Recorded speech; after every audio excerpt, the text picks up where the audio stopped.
Peace to all the gods and goddesses. Back again with the vibes of the divine. I am the god Shango, and today, get ready to take another deep dive into this electrifying world of the YoungThug Rico trial. Let's get into it, family.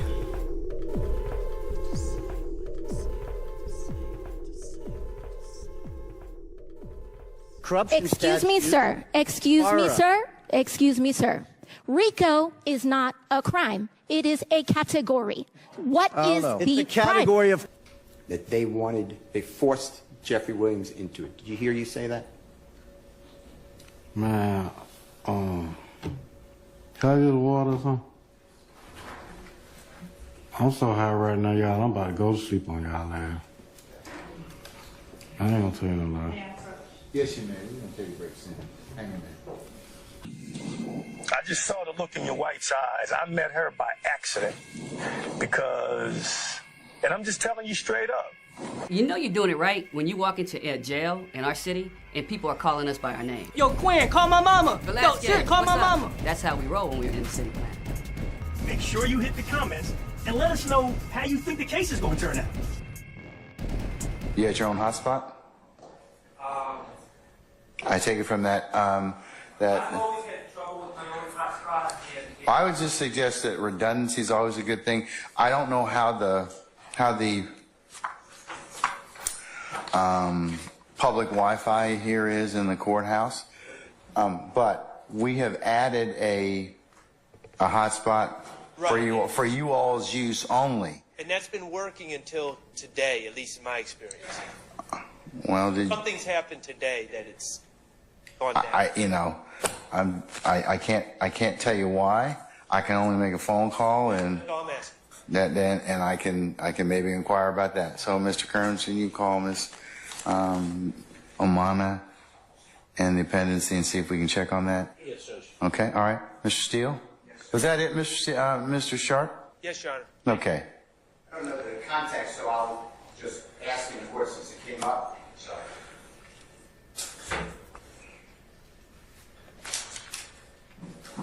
I said I don't apologize. I don't know the context, so I don't know the objection to be made, but replaying a recording that has been played already would, in my opinion, be cumulative, and none of the speakers are here. But again, I don't know why that would come up. Yeah, let's see what the state offers it for, and I think that. What up, what up? Peace to the fam, peace to the fam. Shout out to FFS, shout out to Blue Eye Hillbilly, shout out to Julie Horn, shout out to Steph JK with the membership. Appreciate you, family. Shout out to Tall Glass, Daniel Berry. Appreciate y'all for showing up. You know what I'm saying? We about to get into it. We got some good stuff with Steel. You know, him and Glanville about to be bumping major heads. We got Quinn and Bean's mysterious relationship. We'll see. We're going to get more into that. And yeah, we got some more. So let's get into it, family. Appreciate y'all being here. We got Quinn too. We about to see all his lies. So let's go, fam. Appreciate you being here. Hit the like, hit the subscribe, tap in, share with a friend. Let's go. It's a little premature at this point in time. I was just answering because I heard you say any other objections. So. Oh, that's at the time that you all have have an opportunity to take a look at the transcript. But if the tape's played, depending upon the foundation, depending upon what it's issued for, I'll make a determination at that point. David Quinn. All right, summon Detective Quinn, please. All right, Detective Quinn, good afternoon, sir. Judge? Afternoon. All right, come on up to the witness stand, sir. And before you sit down, if you would be so kind and turn and face us, Deputy Ham, be sworn as a witness. Raise your hand. You swear to find the testimony you're about to get afforded the truth, the whole truth, nothing but the truth, so you I do. You may be seated. Can you state your first and last name and spelling of both, please? David Quinn, David Quinn. And good afternoon. How are you employed? I'm retired. What are you retired from? The Atlanta Police Department. And how long have you been retired from the Atlanta Police Department? Fully since 2019. Okay. And when you say fully, what does that mean? So I joined the Atlanta Police Department in 1985 when I was 20 years old, and I stayed until 2019, so I did 33 years and some change. After that, I got into the true crime TV business, which is what I do now. And tell the jury a little bit about your time with the Atlanta Police Department over those 33 years.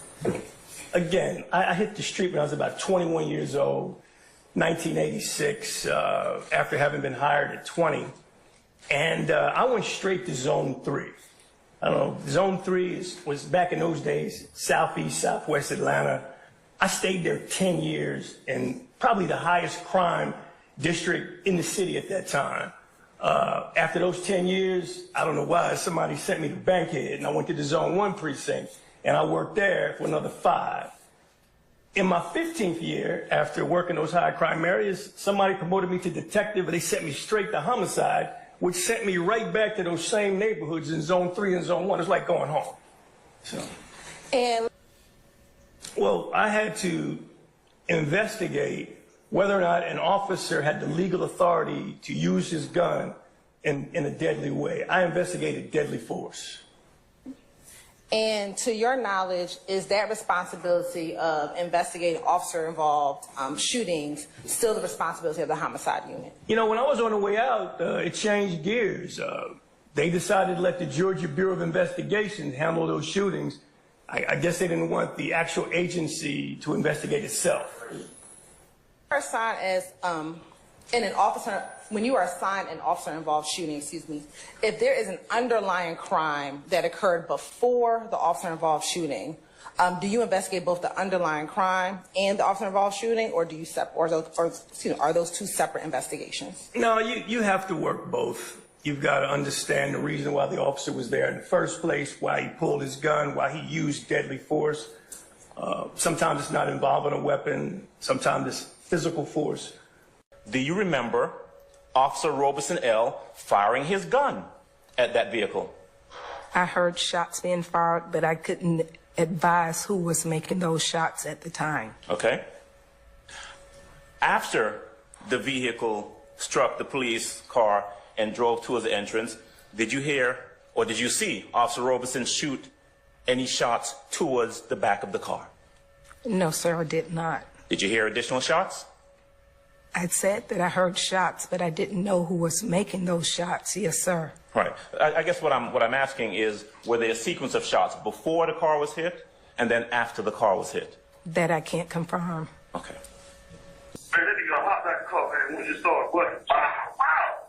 Well, got your bag. I turn around, man. I signed up, I turn around, get up there. Hey, right in off the car. I run until you got down there. From the deal outside. Only. Just show up the car. We know, though, and you know as part of your investigation, that detective and investigator, Officer Robeson-El, actually discharged his weapon a number of times. Is that correct? Correct. In fact, you heard how many beans he said, boom, boom, boom, boom, boom, boom, boom. That sounded a lot more than one shot. there were shell casings that were found there at the location that came from his gun. Is that right? Or do you know that? I don't know conclusively. I've not read the crime lab report. It's assumed they were the same caliber, same make and manufacturer as the ammunition that we carry. Okay. You want answers? I think I'm entitled. You want answers? I want the truth. You can't handle the truth.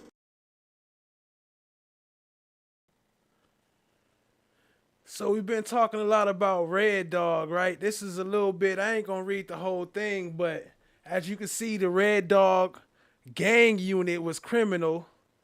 In addition to incidents of police brutality, the Red Dog gang unit has also been accused of violating protocol and committing unjust acts.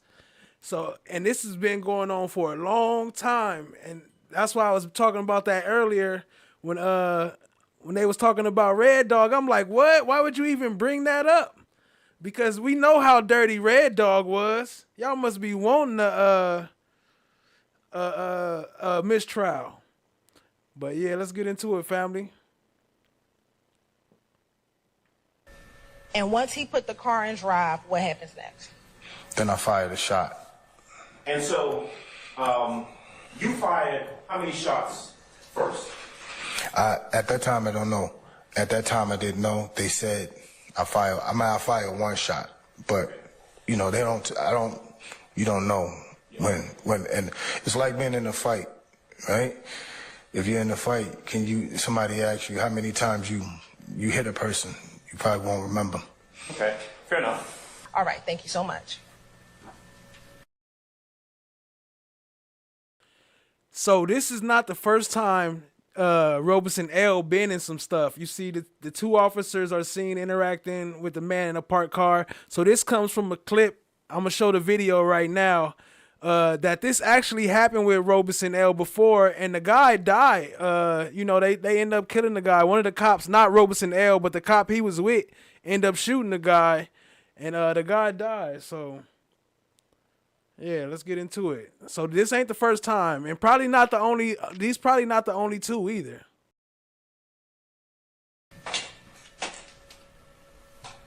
Now, were you all in uniform when you were? I was the only one in uniform at that time. Was it uncommon for Investigator Porter, Investigator Booker Higgins not to be in uniform? No. Why is that?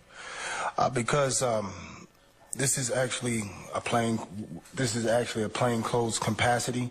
Sometimes we may wear uniforms if we might have some extra work to do, or like if we had side work to do afterwards. Or sometimes we may wear uniforms if we might have some extra work to do.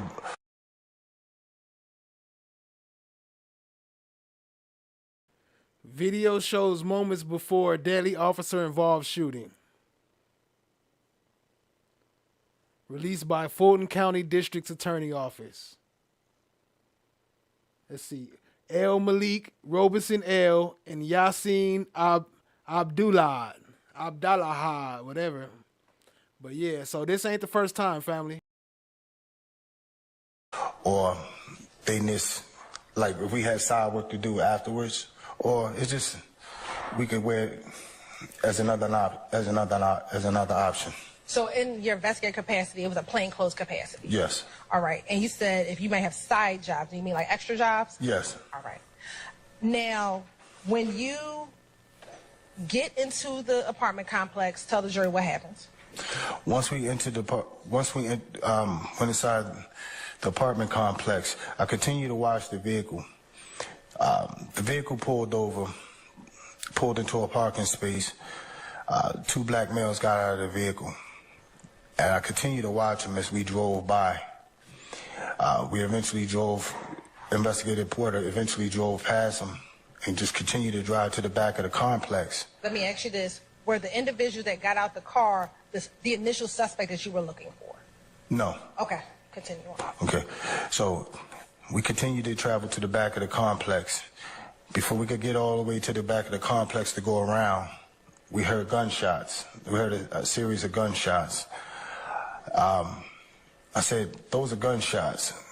They thought they were fireworks, but I said, no, those are gunshots because it sounded like a series of shots. I said, Porter, turn around. So when she turned back around, we started heading back. I saw a gentleman with a red shirt running behind another male shooting. So I said, Porter, go, go, go.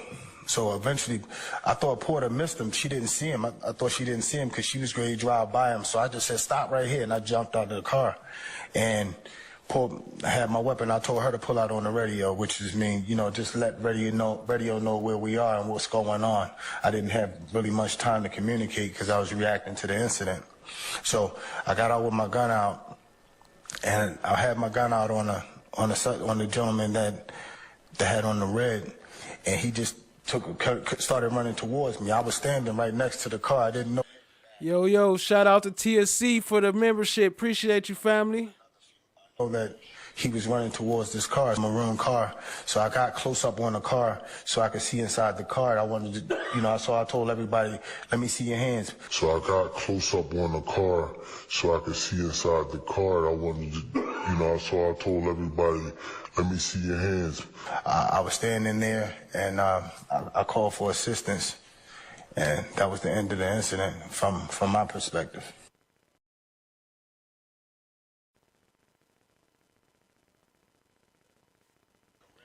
Yo, shout out to Cat Not Williams. Oh, there you go right there. Hold on.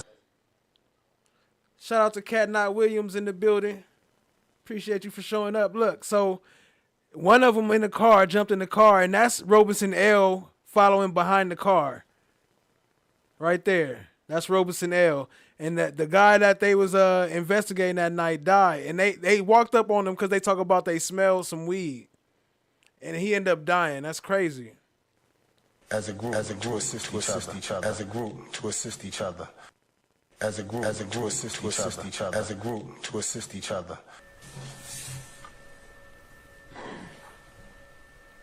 First, looking at 25C, first, is that the apartment complex?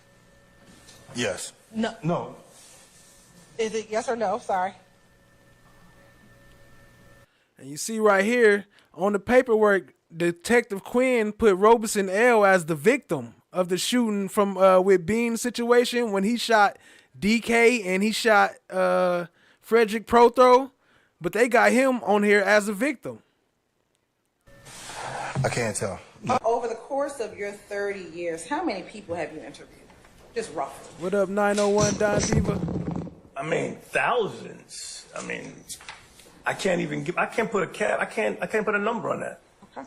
And you talked a few moments ago about building rapport. Tell the jury, why is it important to build rapport?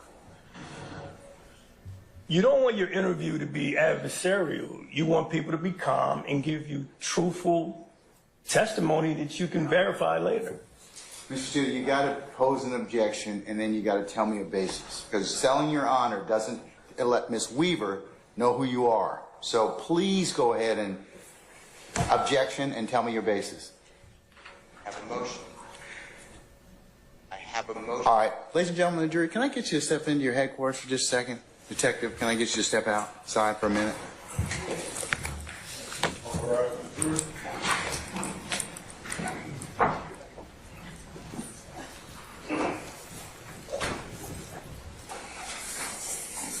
Your Honor, I tried to preempt it at the bench. It's exactly what I asked. And I'll wait for Ms. Weaver if the court needs it for the exact quote. But Detective Quinn just said, upon questioning the district attorney, why is it important to develop a rapport with a witness? And the answer was something to the effect of, to get truthful information. No witness can talk about veracity or truthfulness or believability of anybody. That's what I tried to say at the bench. That's the entirety of this testimony so far. I'm moving for a mistrial on Mr. Williams because this gentleman interviewed a big witness in this event. The only witness that puts Mr. Williams involved in this event. And now it's important to get truthful information. I don't know how you wipe that out. Are you going to tell the jurors ignore that last comment? That's what you're going to say? And I warned it.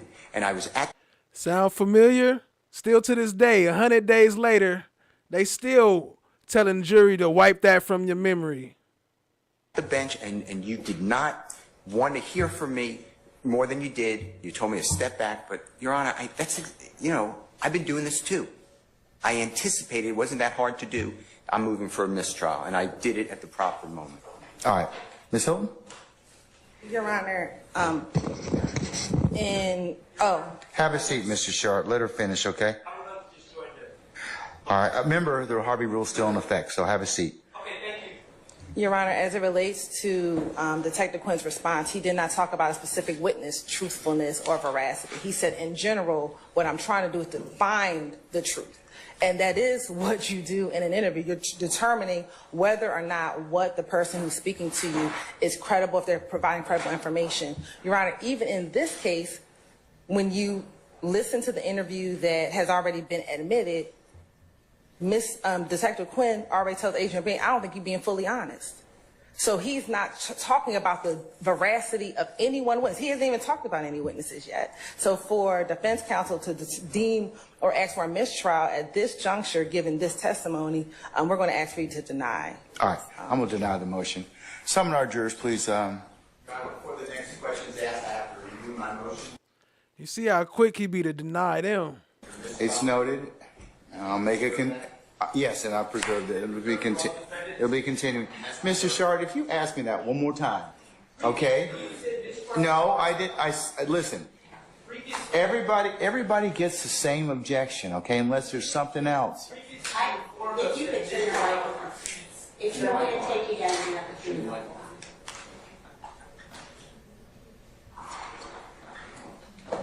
Your Honor, previously you informed all defense counsel that motions for mistrial were not subject to the Harvey rule. No, I didn't. That's why I'm doing this. No, I If you didn't. tell me that motions for mistrial are now subject to the Harvey rule, and that's on the record. I swear he like a little kid. He be, no, I didn't. No, I didn't. No, what's mine is mine. No, stop looking at me. Stop hitting yourself. That's what he sound like, a little ass kid on the playground. No, I didn't. No, I didn't. I don't recall my saying that they were not. So Respectfully, I recall that, but I will just rely on the Harvey rule from now on, if that's clear for the I'll assume it for everybody then, unless you opt out. Thank you, Your Honor. And just in case there's any confusion about the prior testimony or the prior arguments that were made for motions in this trial, my understanding from the court's ruling today is that it applies to all defendants. Yes. Thank you. All right. Summon our jurors, please, sir.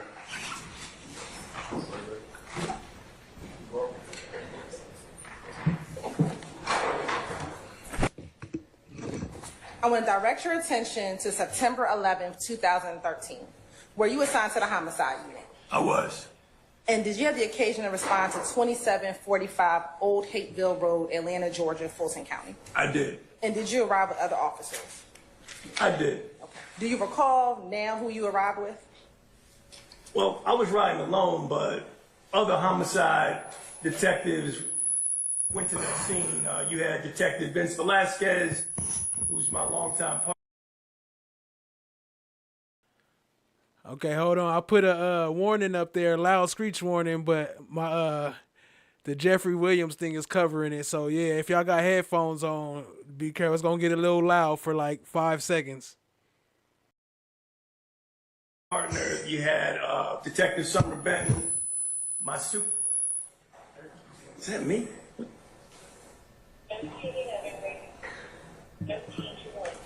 You had a contingent of other support staff. What's going on? Say again? It's really ringing in my ear big time. I don't know what it is. Hopefully you should finish it. Okay.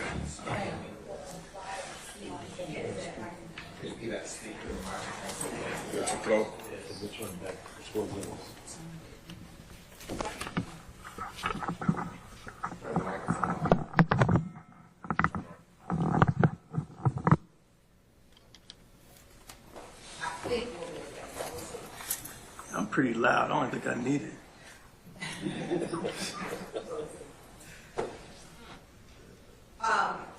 About what time did you arrive at that location? I got there about 12:30 in the afternoon. And what was the temperature and weather like that day? It was hot. From what I remember, I mean, it's Georgia afternoon, so I know it was a little warm out. And why did you respond to that location? Well, I got a call because I was told by dispatch that an officer had discharged his weapon and I need to get to that scene. And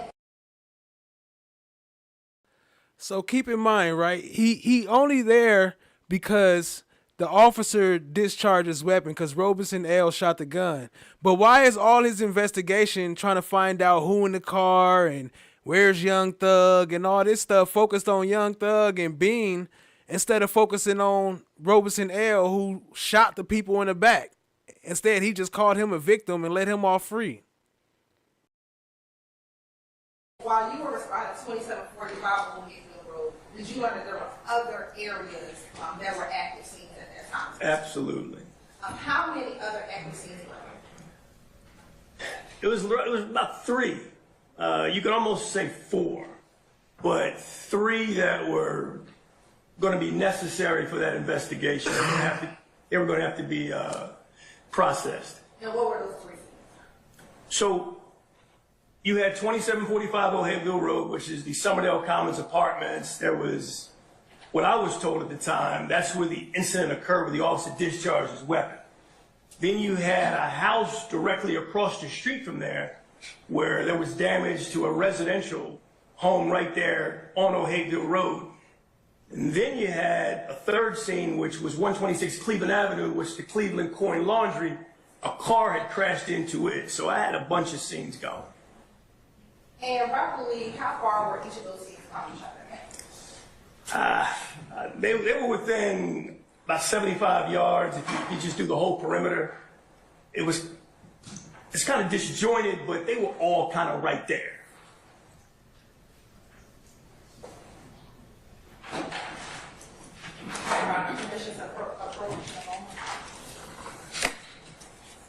The gatekeeper.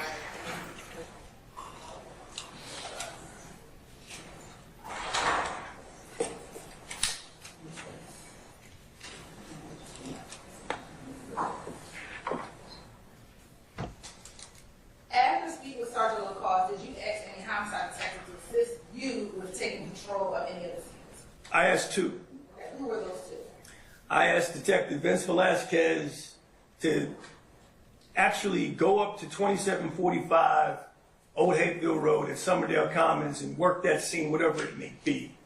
I then asked Detective Summer Benton if she could handle the 126 Cleveland Avenue. I mean, we had a car that had crashed into a building. I wanted her to handle anything related to that evidence. And did you yourself know anything, any evidence you found at 2745 Old Hapeville Road or 126 Cleveland Avenue? Well, when I went up to 2745, there were shell casings all over the ground. I don't remember how many it was at the time. Clearly evidence of a shooting. There was a disabled front gate. This really nice mechanical gate had been destroyed, and it looked like fresh damage. And I wanted Detective Velasquez to take his time and go through that and report back whatever his findings were. And was he able to do that for you? He was. And who were those individuals? I was told that it was a Frederick Prothrow, Walter. Hey, y'all, look at his face every time somebody cough. Murphy, and an Adrian Bean. Out of those two individuals, were you aware if any of them had injuries? Oh, yeah. I found out that Frederick Prothrow had a serious gunshot wound to the back, which changed my thinking. I mean, we had someone who was actually struck. So a lot of my energy went to that. I also found out that it was Walter Murphy had gunshot wounds to the legs. They had both been transported to Grady Hospital for treatment. To your knowledge, did you know if Adrian Bean had an injury at that time? I heard he had some injuries, but I didn't think they were significant based on what I learned on scene. I wasn't even sure at the time if he went to the hospital.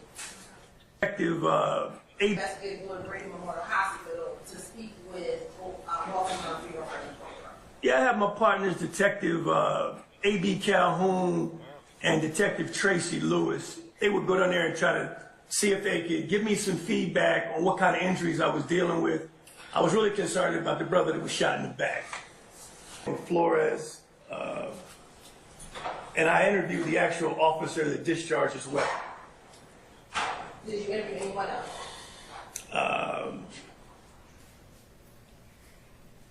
I actually I didn't really interview, but I actually there was a young man by the name of Skateboard. Did you remember his? Did you ever learn his actual name? Brian Taylor Ransom is what I found out. Okay, that's a question right there. If he interviewed Skateboard, and that was one of the persons that, remember, he was trying to make Flores go with Skateboard's story, why we don't have Skateboard's interview? What happened to that? He had the recorder on him that day. It's the same day as he recorded Flores right before him. His name was.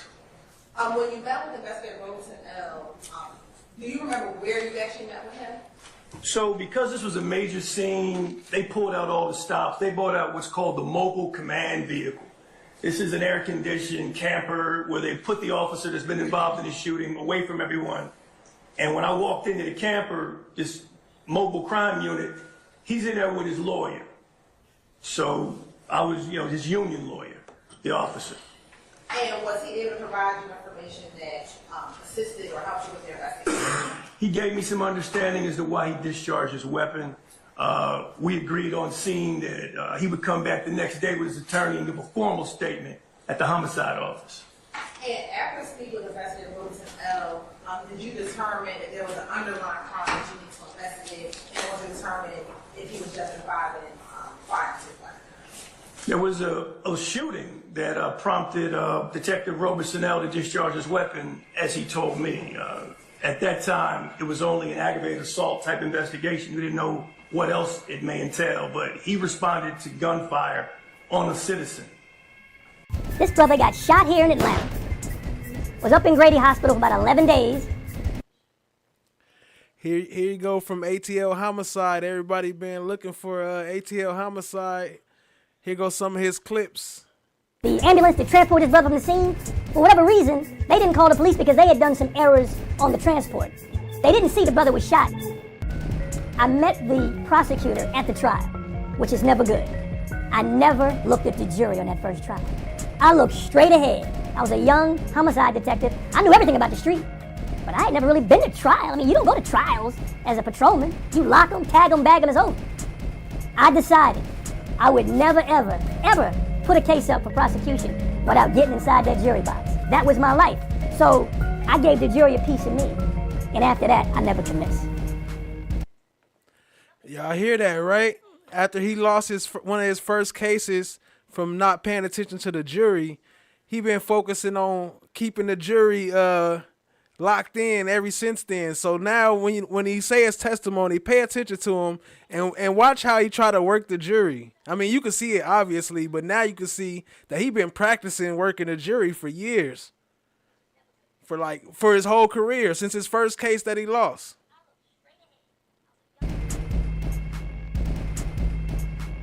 You know you're doing it right when you walk into a jail in our city and people are calling us by our name. Yo, Quinn, call my mama. Yo, shit, call my mama. That's how we roll when we're in the city of Atlanta.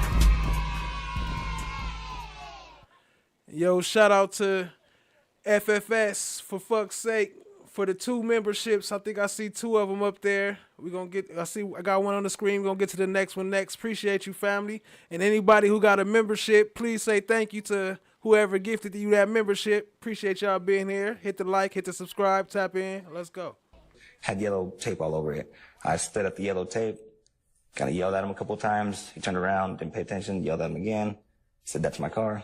He came up, and when you were first made aware of Mr. Nava, how long had you been on scene? I've probably been out there about 15, maybe 20 minutes, because I was walking around at each scene. That's an estimate from 10 years ago. To your knowledge, did any other officer speak with him prior to you speaking with him? Somebody did, but I don't remember the name. Whoever spoke with him, do you know they recorded that first interview or that first interaction? I didn't know any recordings with him other than the one I did. And when you interviewed with him, was that your first time speaking with him? Yes. Can you recall where on scene did you interview him? I interviewed Flores at the 126 Cleveland Coin Laundry, right on the hill overlooking all the mayhem down there at the bottom where the car crashed. Now, if you could go ahead and just tell the jury what you were just referencing about where you were when you had that conversation with Mr. Nava Flores.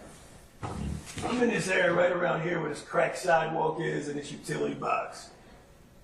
And when you met with him, did he approach you or did you approach him? He approached me. He came up to that scene. I mean, everything was cordoned off. And some kind of way he got into the scene. Someone had to have escorted him because you couldn't just walk in. Everything was wrapped up. You couldn't do nothing on Cleveland in 75 that day.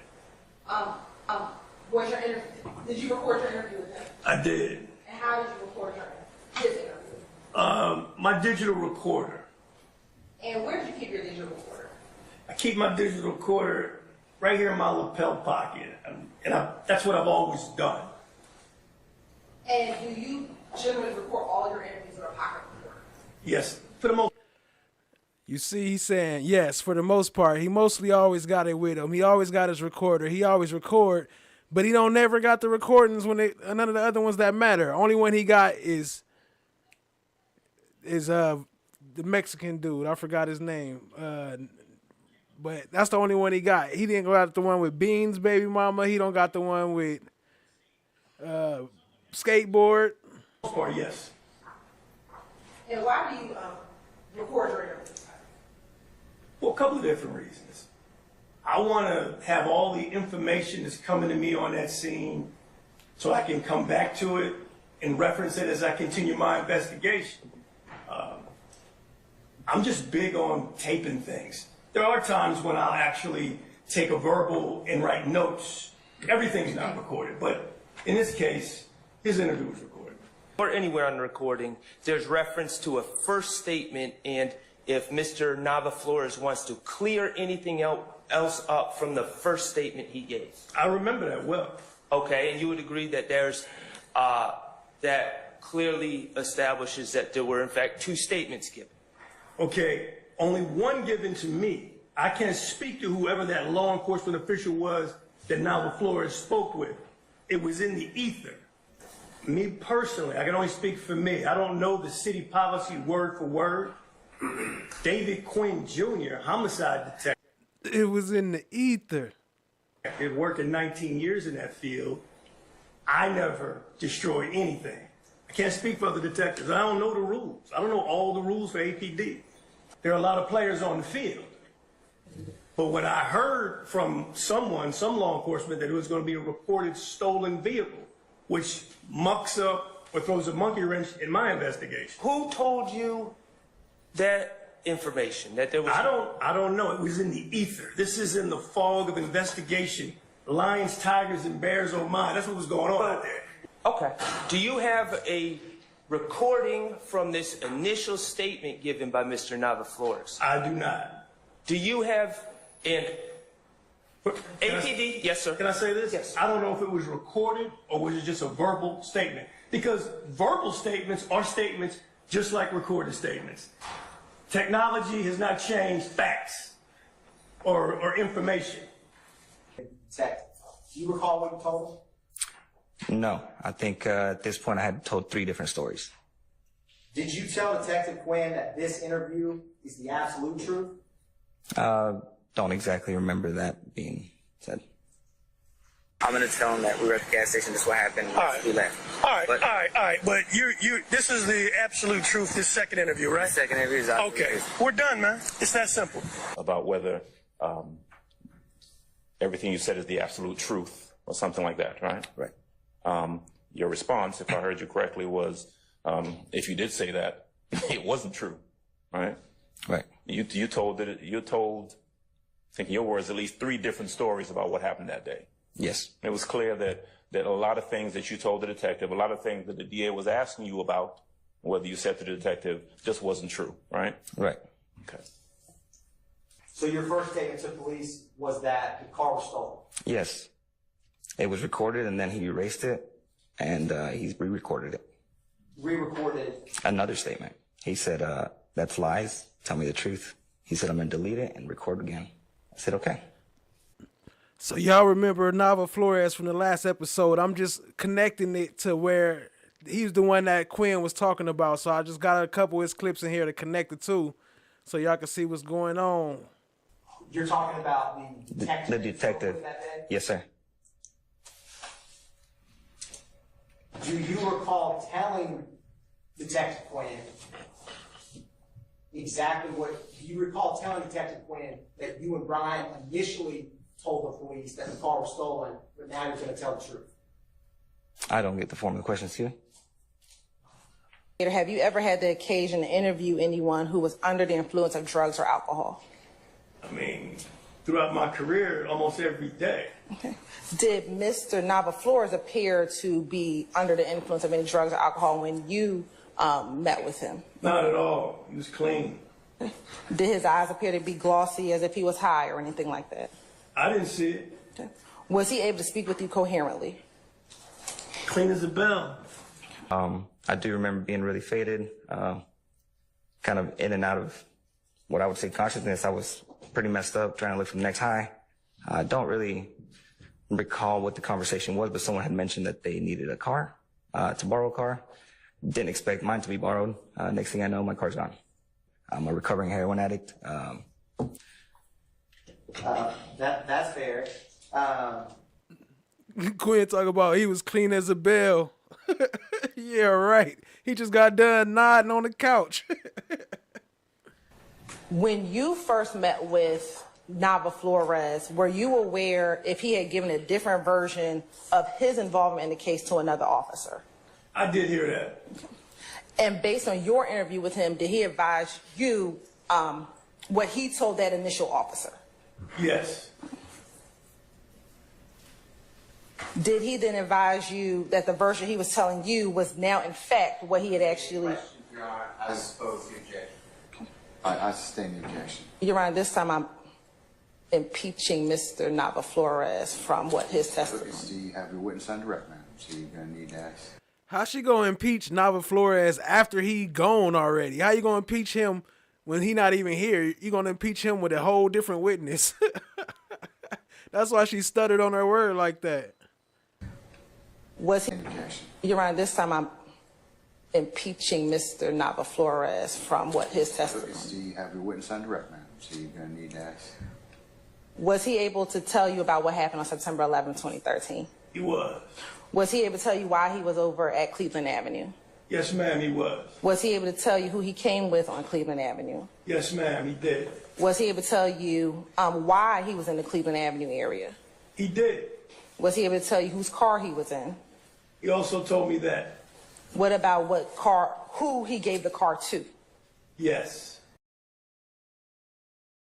All right, hold on. You remember what he just said about practicing for the jury, right? Look how he answering the questions. It don't even matter what she asking. He just gonna agree with her, and he try to switch it up to make it sound like he on point. Hold on, I'm gonna go back a little bit, but pay attention to his answers. Was he able to tell you who he came with on Cleveland Avenue? Yes, ma'am, he did. Was he able to tell you why he was in the Cleveland Avenue area? He did. Was he able to tell you whose car he was in? He also told me that. What about what car, who he gave the car to? Yes. Was he able to tell you if other people entered the car that he had given to someone else? He did. And was this entire interview captioned on that audio recording? Absolutely. And have you had the opportunity to listen to this audio recording in preparation for your testimony here today? Yes, ma'am. Permission to approach, Your Honor. I met the prosecutor at the trial, which is never good. I never looked at the jury on that first trial. I looked straight ahead. I was a young homicide detective. I knew everything about the street, but I had never really been to trial. I mean, you don't go to trials as a patrolman. You lock them, tag them, bag them, it's over. I decided I would never, ever, ever put a case up for prosecution without getting inside that jury box. That was my life. So I gave the jury a piece of me. And after that, I never could miss. Have you shown that to defense counsel already? They've received it, Your Honor. All right. I'm going to show you what's been marked as State's Exhibit 160C. Tell me if you recognize State's Exhibit 160C. This is the Eduardo Nava Flores interview. It's even got my initials on there. And have you had the opportunity to listen to that interview again in preparation for today? I have. And did that appear to be the full interview that you had with Mr. Nava Flores back on September 11, 2013? That's it. All right.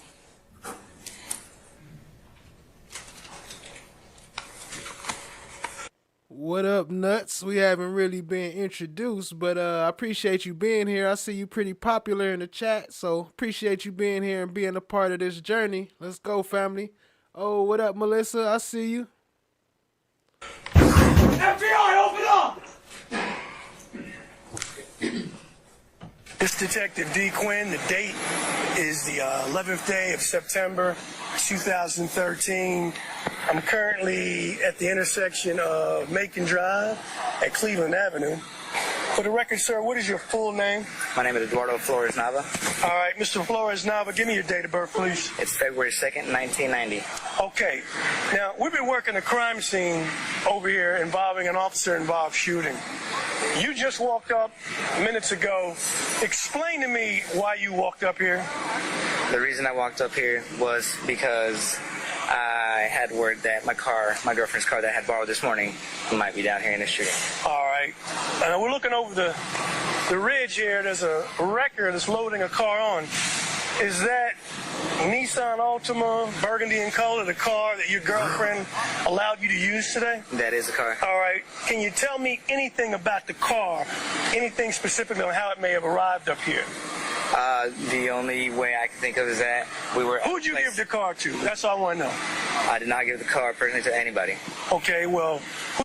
Look, you see, as soon as he not going in the right direction, he cut him off and started leading him. Who did you allow to get your... The only way I can think of is that we were... Who'd you give the car to? That's all I want to know. I did not give the car personally to anybody. Okay, well, who did you allow to get your car? Brian, my friend. He's the one that pointed me this direction. He's the one that had pretty much me here thinking that I was just going to grab... Okay, listen to me. Listen to what I'm saying. Brian has told us that some guy asked to borrow the car. You let him borrow the car. If we keep going around this circle, we're going to have a long night. Let's have a short night. I'd like to go home and get a cold Peroni later on, after this is all over. So tell me and describe the person, if it's true, you lent the car to. Right. That's all I want, so we can let you go. I don't want to interrogate you and do the hot lamps and all that shit. Right. Let's get it done now, brother. Right. I got pointed this direction. I was lost. I actually do not know any of these streets' names whatsoever. I buy that. Right. And he was pointing me directions. I trusted him with the car. He said, can I borrow your car? Yeah. I've let him borrow the car. Brian. You let Brian borrow. Where are you when you let Brian borrow your car? I have just exited the door at what direction that the officer took. Now, Sergeant Swartz just took you down to 2233 Macon Drive. Is that where you were when your car disappeared? That's where I was when I was disappeared. I was in the car. Who did you give the keys to? Brian. You gave them to Brian. Do you know who Brian gave the keys to? Brian handed them over. 4 people got in the car like this. Who's the guy you saw Brian give them to? I don't remember, sir. Can you describe him? Scattered. If it was any of the guys that I just described, it was the guy with the white T-shirt and the short hair. Was it short hair? It was short hair. Shorter than mine or short as mine? It was probably as short as yours. Okay. And if anything, what do you do now after the car's been lent out? I think about it. Who asked to get the car? Brian. Okay. And he turned around to me and he says, it's cool. It's cool to let this guy borrow the car. Did you know where he was going with the car? No, but whenever 4 black people jump in my car in the middle of Atlanta where I don't know where I'm at, I don't think So how many black people got in your car initially? There was 4. You saw 4 get in your car? Yes, there was 4. And they were all males? They were all males. Okay, 4 black males. And you've described... And now at this point, whenever they're in my car, I'm not trying to say nothing. I'm not, because there's still some people at the house. I don't know where I'm at. Obviously, this guy knows his cat, and he's doing him a favor because he said he just needs a favor. He needs to go down to the store, do something. Do you know the guy he lent the car to? I have no idea. Have you ever been around him before? Never. Okay, all right. Anything else inconsistent? Anything else in that first statement that you'd like to clear up now that we're here? Yes. Anything else inconsistent? I mean, anything else from that first statement that we'd like to clear up here? There was very clearly 2 statements. Anything else? That the gas station. Okay, all right. Anything else inconsistent? Anything else in that first statement that you'd like to clear up now that we're here? Yes, Anything else? That the gas station was just somewhere where he was looping me around, saying that we might find it. So you never went in a gas station? Never went in a gas station. You only went to 2233 Macon? Right. After that, from the gas station, he pointed me to 22 Macon, pulled up, got out of the car. He started talking to him. I kept myself because I don't know these cats. Did you see any firearms at all during this exchange of the vehicle? I did not. If I would have probably seen some firearms, I would have told them from those 20 minutes that we sat there waiting for the car to get back, I would have told them, look, fuck that. Why is there cops rolling by this house now? Because it wasn't but 3 minutes, 4 or 5 minutes after that the cops were just barreling down that road. Gotcha. And the guys that were there didn't say nothing, but they had this look in their eye like, you know, and they looked at each other, and to me it was just like a gut feeling. That So what prompted you to leave, to come up here to Old Hateville? Someone rolled by and said, what the fuck happened? Something just happened. They got the whole road blocked off, blah, blah. And then they started honking at them. They left, and I said, what? And then they started calling. They're like, hold on, we don't know about this. And they just said, like, yo, we have no idea if it's even our people or what. Okay, you came up to investigate. You see your girlfriend's car that was just right. I was walking and I couldn't find my way all the way up here because every cop that I saw, the only way I could find it is follow the cop lights. Okay, and that's how I got here. Right. I just want your buddy. Right. And since I was here, the only reason I was saying that is because he said, look, we went to the gas station, and I'm like, look, I don't want you to get your buddies in trouble, or I don't know what kind of connection you got down here. I'm gonna tell him that we were at the gas station. This is what happened. All right. We left. All right. But this is the absolute truth, this second interview, right? Second interview is Okay, we're done, man. It's that simple. All right, ending time is 2:32 in the p.m., 9/11/2013. And was that the entirety of your interview with Mr. And I said Nava Flores incorrectly, Mr. Flores Nava? Yes, ma'am, it was. And after this interview with Mr. Flora Naves, did you have any additional interviews with him? I did not. And was this your only recorded interview with him? Absolutely. At any point, have you ever erased any part of this interview regarding Mr. Flores Nava? Not at all. Or any other department? Why she keep asking him about erasing recordings? Because she already know the defense is coming up and she trying to ask him first to get it out there or prepare him for those questions. But why would she keep asking him that unless there was a reason to ask him that? She don't be asking everybody else, did you delete shit? Gave her any information about surveillance footage from the laundromat that had any evidentiary value? No.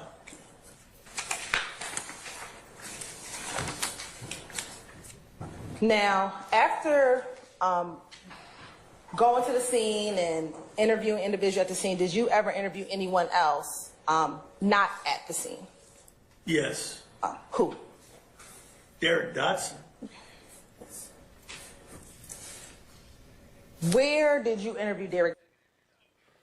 So this is the overt acts for Derek Dotson for that murder. I mean, for that, not the murder, for that robbery that we talking about where they were being crashed into the wall. But as you see, the only name on there is Walter Murphy. It don't say YoungThug. It don't say Mr. Bean, Adrian Bean, or it don't say Frederick Proto. That both of them only say Walter Murphy attempted to rob Derek Dotson. And they trying so hard to squeeze YoungThug in there. Like, how? How, Sway? He was getting a bag then. What he gonna do with some little petty robbery? Dotson. I did it at the homicide office that same day. And what was his demeanor when you interviewed him? He was lucid. He was clear. He gave me information about what happened to him. Okay. Was he able to tell you, and don't tell me what he said, but was he able to tell you if money was taken from him? Yes. You're right, I'm asking if he was able to tell him that, not what he said. I'm over the objection on both grounds, Mr. Steele and Mr. Schardt. You may answer the question, Detective. Was he able, not what he said, but was he able to provide that information? Yes, he was. I just wanted to see just the top of his head When right you here, interviewed so I Derek left it for a Dotson, little to your while. knowledge, did Detective A.B. Calhoun observe that interview? Yes, he did. With Detective Calhoun, to your knowledge, was he responsible with inventorying that money that you said was found on the ground outside of that red car? He was. Okay.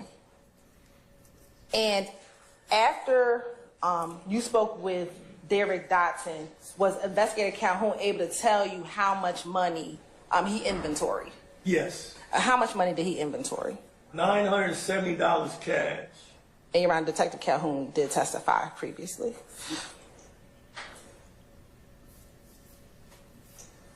Okay. Now, during the course of your investigation, did you have Detective Velasquez assist you in interviewing a Detective A.C. Booger Higgins? I did. And as a part of your investigation, did you learn a description, was A.C. Booger Higgins able to give you a description of, let me back that up. What was your understanding of A.C. Booger Higgins' role in this investigation? Her role was, she was in the car occupied by Detective Robeson-El, who was a front seat passenger, and another detective by the name of Quinn. Yes, Mr. Steele. April 12th, 2015, at 2110 Brownsmill Road. The reference APD case number 15102-2458. Incident time is between 21:30 hours and There go your girl Gaither right there. All right, now look, this is very suspect. This is DK, right? So this is the one that was in the car with Bean. This is the one that robbed him, that shot the ground, and that had the red shirt that got shot, right? Now watch this. 48 hours. Mr. Murphy, if you would, tell me what you were doing just before this incident occurred, and where you were. I'll speak up so the camera can hear you. I was at the spot, at the spot, Hot Rod spot. Hot Rod spot? I forgot this name of the street, but off Broman. Okay, when you say spot, what do you mean? House. Just a regular house? Is that where he lives? Or lived? A house where everybody hung out at. Okay.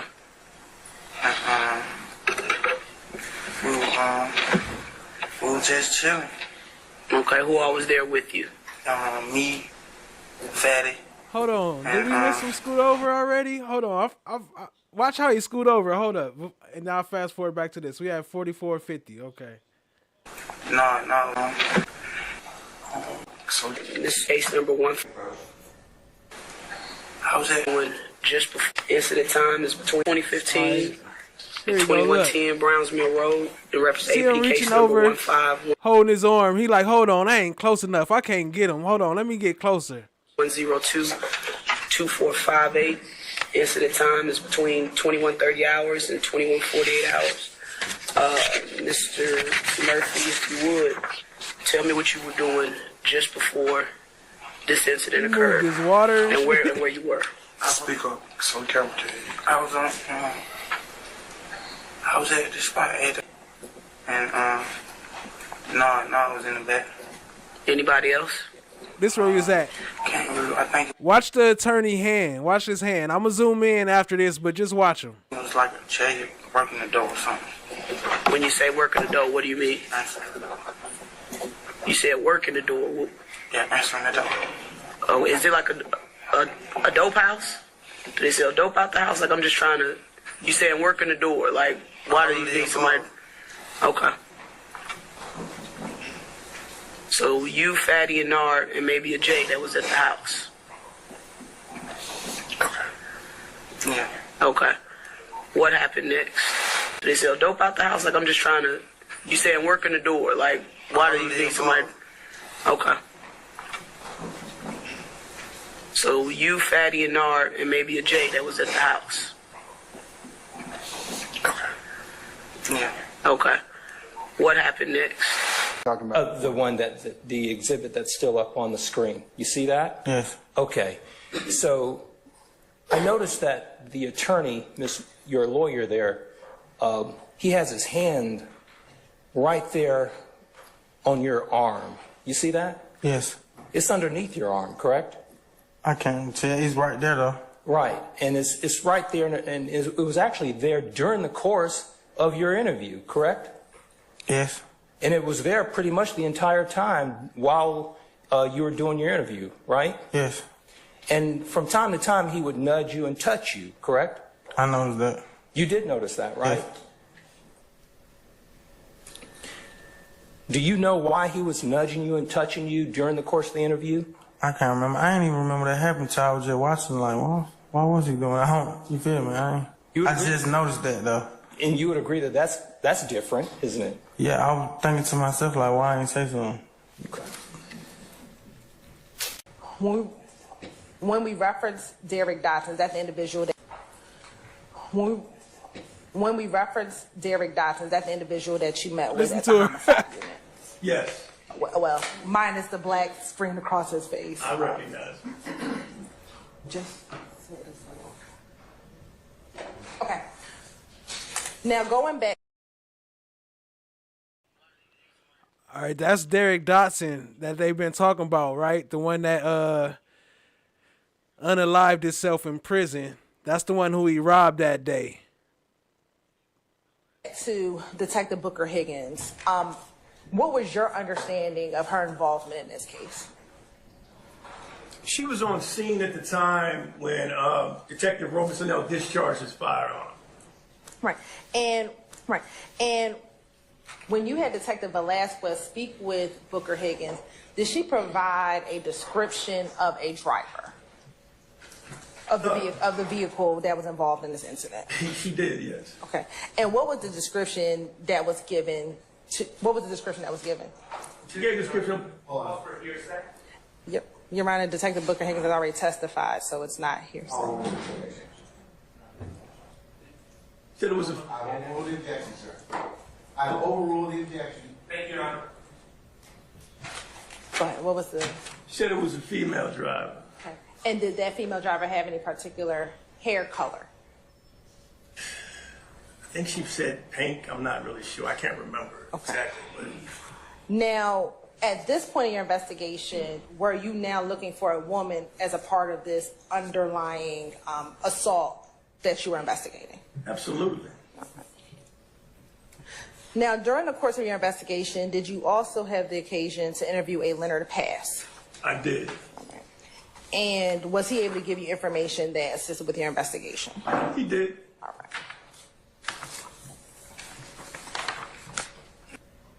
And looking at 112C.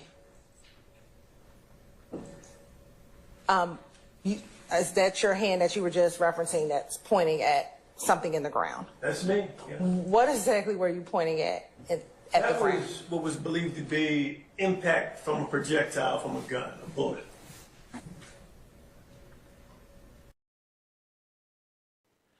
Okay, I had to run that back. So this alleged shot, because it don't look like no bullet hole to me.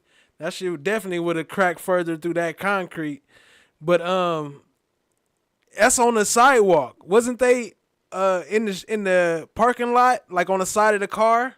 So how the shot on the sidewalk?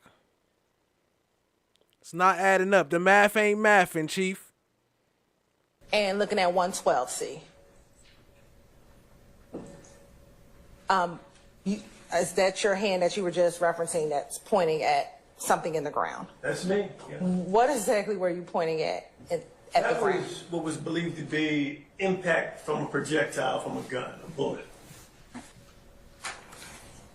Looking at section 157, do you recall seeing those items while you were back at the crime scene, like on September 11th? I don't remember seeing them. I mean, and I wasn't looking for them. Honestly, I mean, I delegated that out. Had a lot going on. Those guns were of importance to me at the time. And this is that you delegated out to Summer Bay? Yeah, I mean, you can't do it all. You've got to depend on the people you work with to actually, execute what you needed to do. I'm in the fog of investigation. I need help, like anybody else. So I'm looking at section 157. Can you describe for the jury how that toolbox is positioned? Is it laying flat on the seat, or is it kind of raised up a little bit? It looks like the front end of it is on the seat, and then it's propped up against the back of the back seat. Looks like the driver's side back seat. And is the blood underneath the toolbox? No, the blood is not underneath the toolbox. It's in front of the toolbox. Yeah, I see some transfer of what appears to be blood, yeah. And to your knowledge, do you have any idea how the items got on the seat, or if those items were actually in the toolbox prior to this picture being taken? I don't know anything about that. All right. That's it. Thank you so much. The prosecutor trying to figure out which jail call there be more. Yo, shout out to Melissa. I'm not sure. I seen it before. I was trying to find the paperwork again, but I'm not sure what happened to it. I'm gonna have to find it and pull it back up.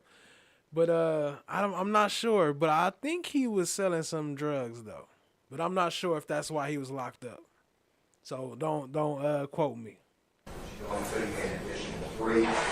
Tell us which ones they are. Like reserve the last one. Your Honor, I did identify 2 of the 3 that are the newer calls that have not been admitted. I identified one, and I'll call it, for the purposes of this the chicken call because it stands out because she's talking about cooking fried chicken. The second call after that is a call where she's at the baseball game, and that's very identifiable. And the it is the baseball third call that I advised that I will ask the court if we can take a brief break so I can just identify. I know we covered this a little bit before, but I had to get a clearer version of it. The chicken call and the baseball call. Only a black woman be up here talking about, I call it the chicken call because she was cooking fried chicken. Next one is the watermelon call and grape soda. Which call that is so that they can know, but I've identified that 2 of the 3 calls. Do you have any objections to the baseball or chicken call? Have to repeat. I know it's not just one. You haven't reviewed those yet? You haven't. Okay, well, why do I need more time? Because Either you said to let you know if the issue comes up. okay, but do you have any specific objections to those 2 calls? Not the third one that we're going to need to take a break on. As I told you, I may have, I may not, but you're going to, you told me to let you know. So I told you.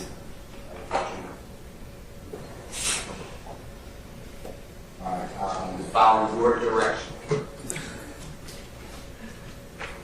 Mr. Steele, please don't try to engage me in conversation. You're not prepared. Because if you prepared, you'd have told me. You invited this conversation. I didn't. I asked you if you were ready. If you were ready, you say, yes, Judge, I'm ready. I have to do those two calls. Now, if you're not ready, then go ahead and just tell me you're not ready, and we'll go ahead and I'll go ahead and we'll figure out something else to do. But I had to cut the volumes up. They got the mics off. You know they wasn't mic'd up for this one. But why is he banging on him like this in front of the jury, though? if you have any other basis, then tell me. Your Honor, you instructed me. I raised this already. You know exactly what I'm talking about. No, I actually don't. Well, then we need to ask the jurors to politely leave psycho repression.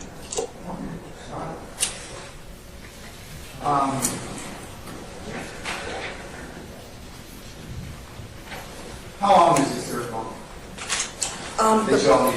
They're all 15, 20 minutes max. Right, and I will say for the third call, Your Honor, really as it relates to this particular incident, there's only 2 relevant areas from 00 to 1 minute, and then 3 minutes and 50 seconds to 6:40 are the only relevant parts, I believe, for this particular matter.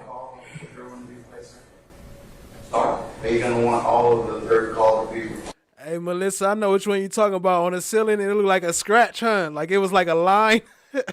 I know which one you're talking about. That gun, they said it was a gunshot, but it looked like a scratch on the ceiling. To be played. I tell you what.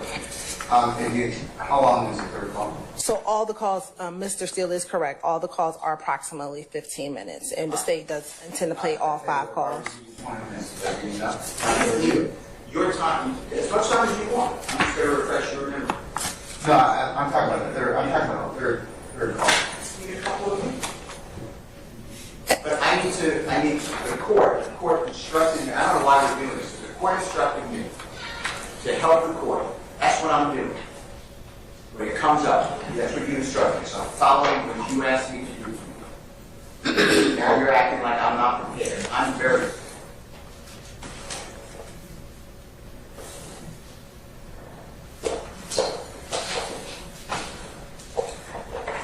All right, I tell you what, will 20 minutes be sufficient for you to review your drawings? Prepared? All right. Ladies and gentlemen, we're going to take 20 minutes, and after that, we'll come back and continue the we'll see you in 20 minutes. Look, all that shit was in front of the jury, and then watch the judge try to get up and run when he already know that still want to make a motion. All right, jury.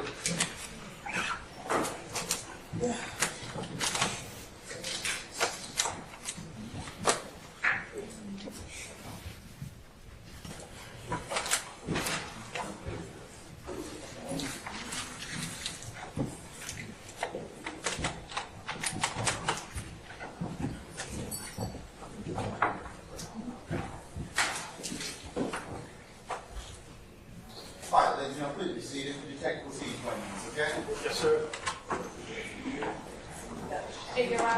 Do I need to listen to the call? You don't, but during this break, when we come back, we'll just want to know a decision about the transcript, because we do have a transcript for the first call, and that was the one we gave to him yesterday. So just a decision about. Well, I thought you were going to take more time for that because they have not looked at it. Okay, never. I'm not sure if he was locked up nuts for selling drugs or how much it was. I'm just saying, like, it's known that he was like a drug dealer, and that might have been why they was robbing him, or what happened. It might have been some type of drug deal going on, and I think Robeson-El might have even knew or been a part of it from Bean. I think they was setting some stuff up, but we're gonna get into that later. Appreciate y'all being here. Hit the like, hit the subscribe, tap in, share with a friend, family. Never mind. Thank you, Your Honor. All right, okay. We're in recess about 20 minutes. I have a motion. I have a motion. In regards to what, sir? Your comments. I have a motion. Okay, what's your motion?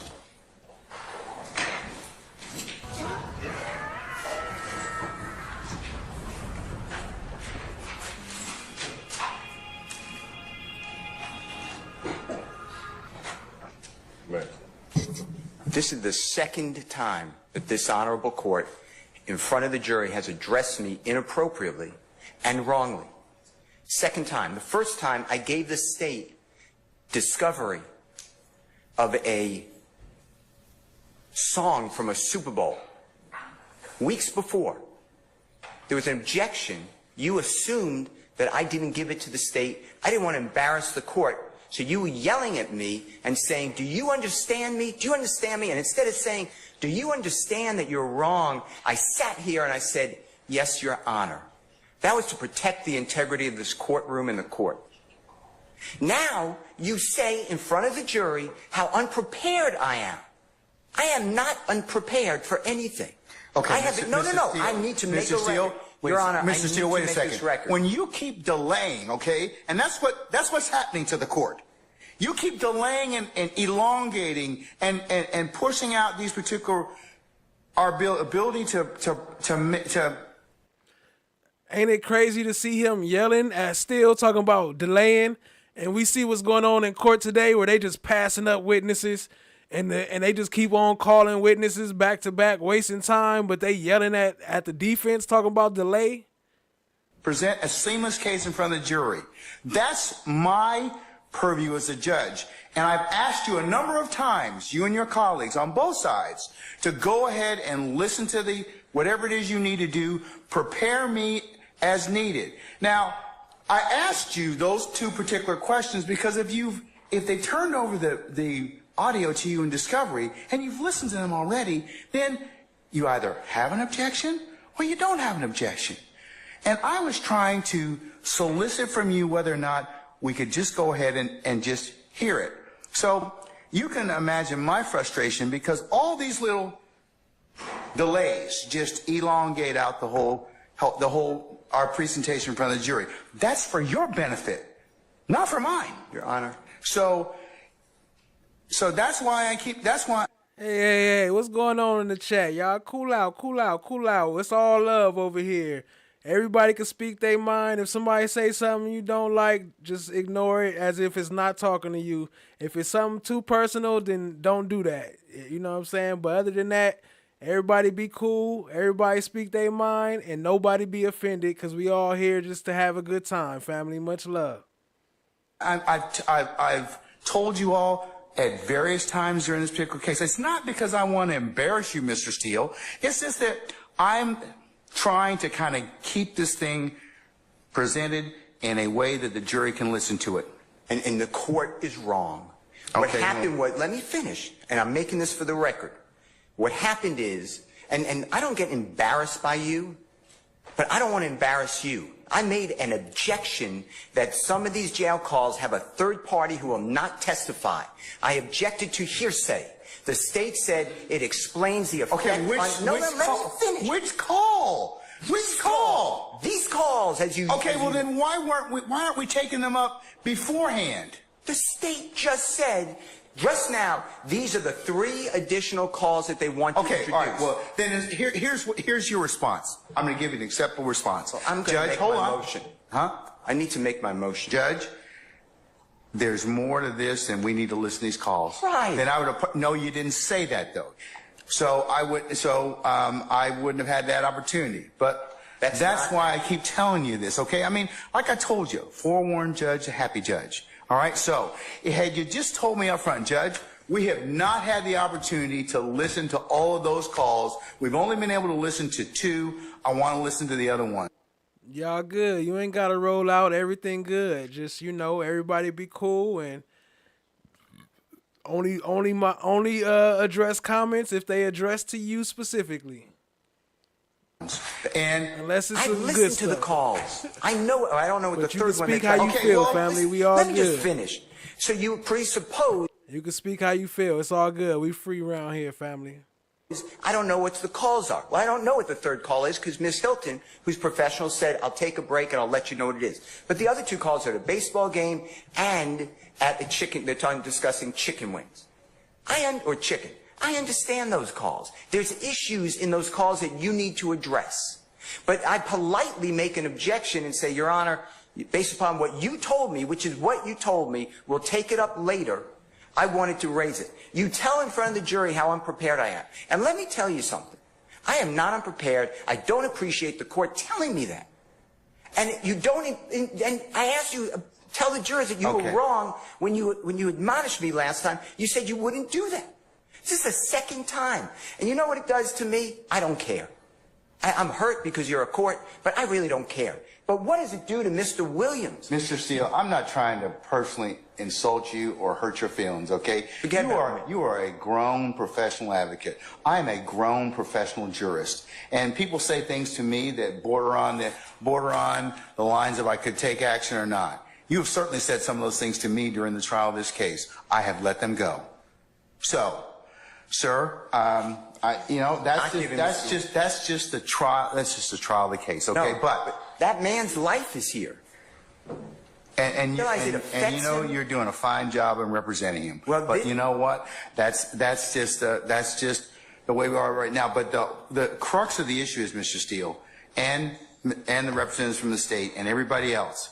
What happens right now is I have to take a break in order to vet all of these issues, which I'm required to do, Mr. Steele. And that's what is kind of disappointing to me because I have given you all this administrative time, all these breaks to go ahead and do this, and this is what delays the presentation of this case in front of the jury. You know, if I would have done what the state did and I'm not poking anything at Ms. Hilton, you would have said to me, why didn't you share those calls with him before?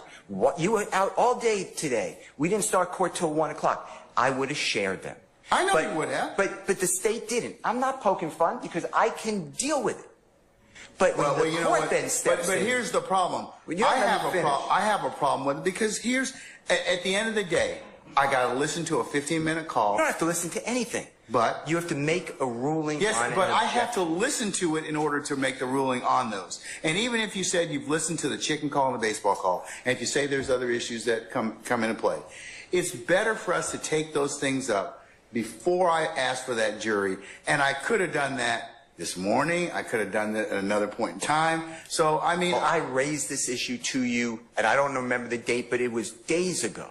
I raised it, and the court said, all right, understood, and we'll take that issue up when it comes.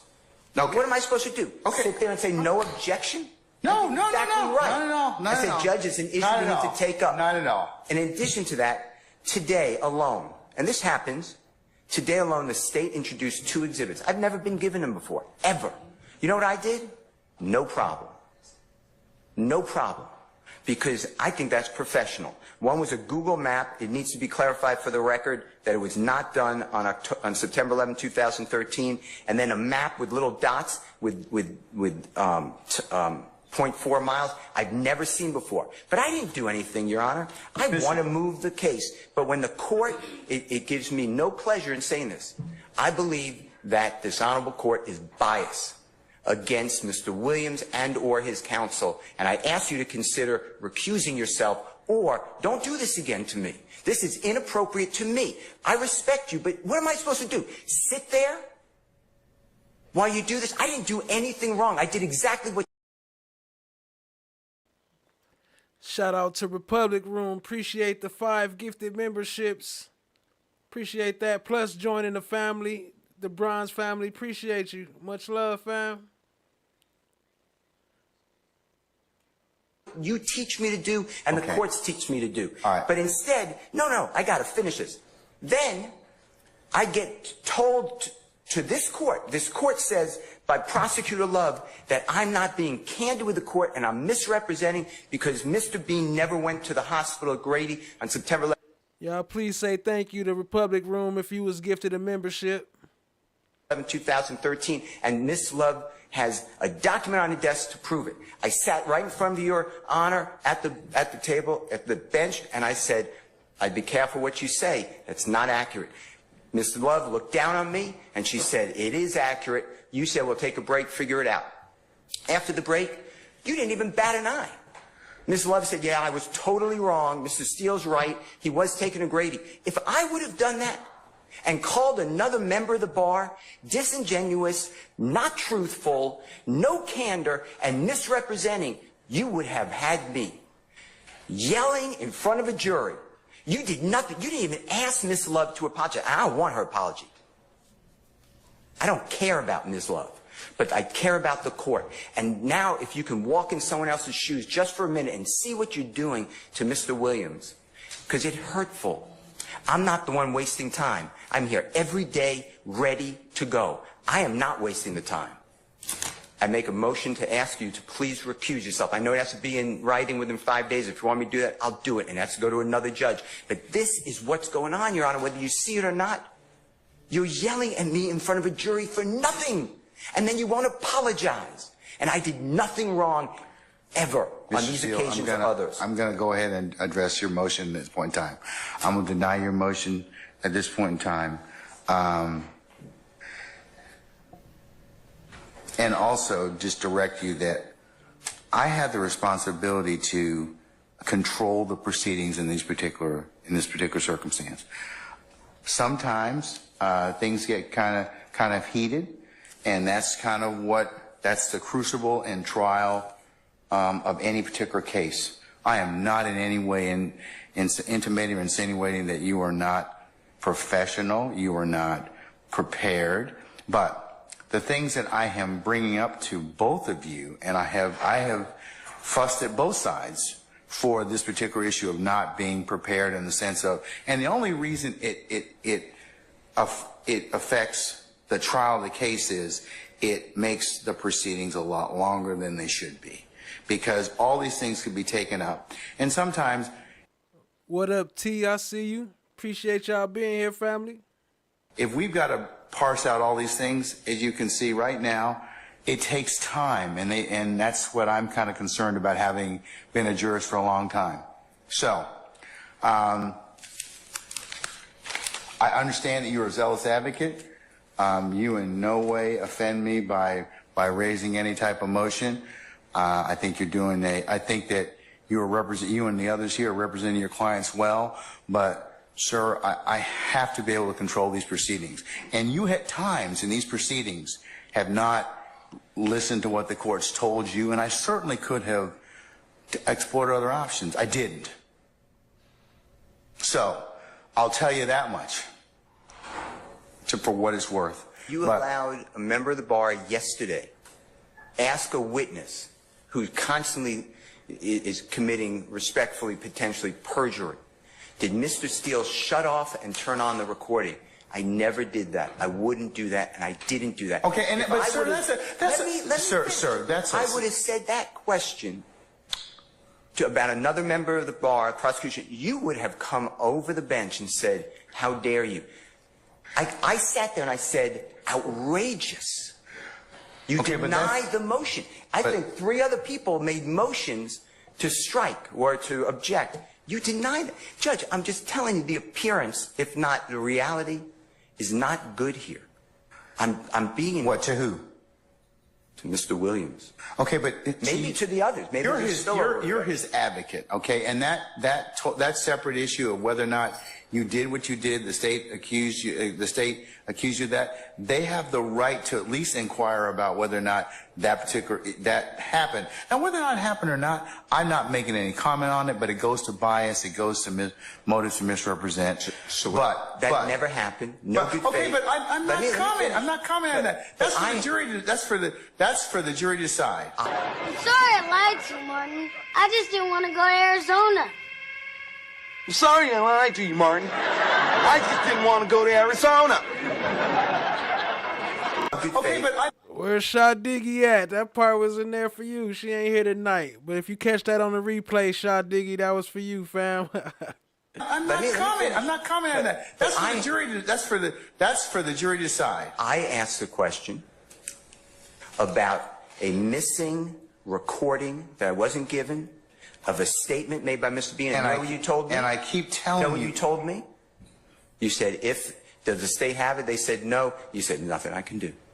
Separate issue of whether or not you did what you did, the state accused you of that, they have the right to at least inquire about whether or not that happened. Now, whether or not it happened or not, I'm not making any comment on it, but it goes to bias, it goes to motives to misrepresent.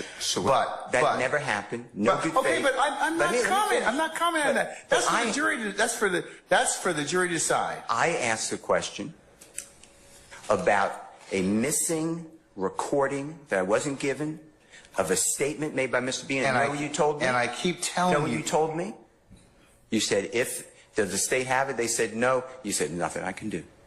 I tried to cross on it. You sustained an objection. Because it doesn't exist at this point in time. Now, if it exists at some point, I told you I'd say it. One, I tell you, I apologize to you. And then two, I'll take corrective action against the party or the entity that failed to give you that particular statement. But the point is, everyone knows he spoke to the detective beforehand. No, we don't. That's the only honest. You believe it. You honestly believe it, and that's true. On September 17th, 2013, I'm recording. Mr. Bean tells that to Detective Quinn. How is that far-fetched? Why would he ever say that? I lied to the other detective. Why would he ever say that? I mean, logic has to come into this courtroom at times. But you stop me from doing it, but you allow another lawyer make up that I'm stopping and starting a recording. And he says, well, I don't recall. I don't remember anything. Here's the thing. That's why probably Miss Love asked me to put it under seal for the time being. But, I mean, I'm not saying anything. But if true, that's a pretty serious accusation. If true, I'll die right now. How about that, Judge Glanville? Your Honor, I object to this. I don't care about her objection. I'm speaking with the court. Your Honor, I object. I'm speaking with the court. Still say, I don't care about her objection. Like, nigga, this ain't no witness on the stand. This ain't time for you to object. Sit your ass down. I'm talking. Okay. I'm speaking with the court. Let him finish, and then you can state your... My point is, if you don't see what's going on, it's because you're not viewing it out of the lens of a juror. Mr. Steele, I can't do that. I have to be the referee. So the jury decides those particular issues of believability and credibility. Now, I'm not getting into the throes of war between you and the state. That's your business, and that is certainly nothing to do with a throw of war. No, but I mean, it's your ability as an advocate. I told you before, that's your ability as an advocate. All right. What I'm saying is, you said in front of this jury, I was unprofessional. I am not unprofessional. You were wrong. I think at that particular point in time, given the totality of what happened, that's what the court's assessment was. Sir, I am... But it was wrong. It's a snippet in time. Mr. Steele, you're a very good attorney. But I'm a professional jurist. And you may not like some of the rulings that I make, and you may not like the way... He said, you're an attorney, but... I'm a professional jurist. Yo, shout out to Republic Room. Much love. Shout out to all y'all, man. Much love to everybody in the chat. Appreciate all y'all. The trial is going at a particular point in time. That's for all advocates. Miss Love and her colleagues, I've told them the same thing.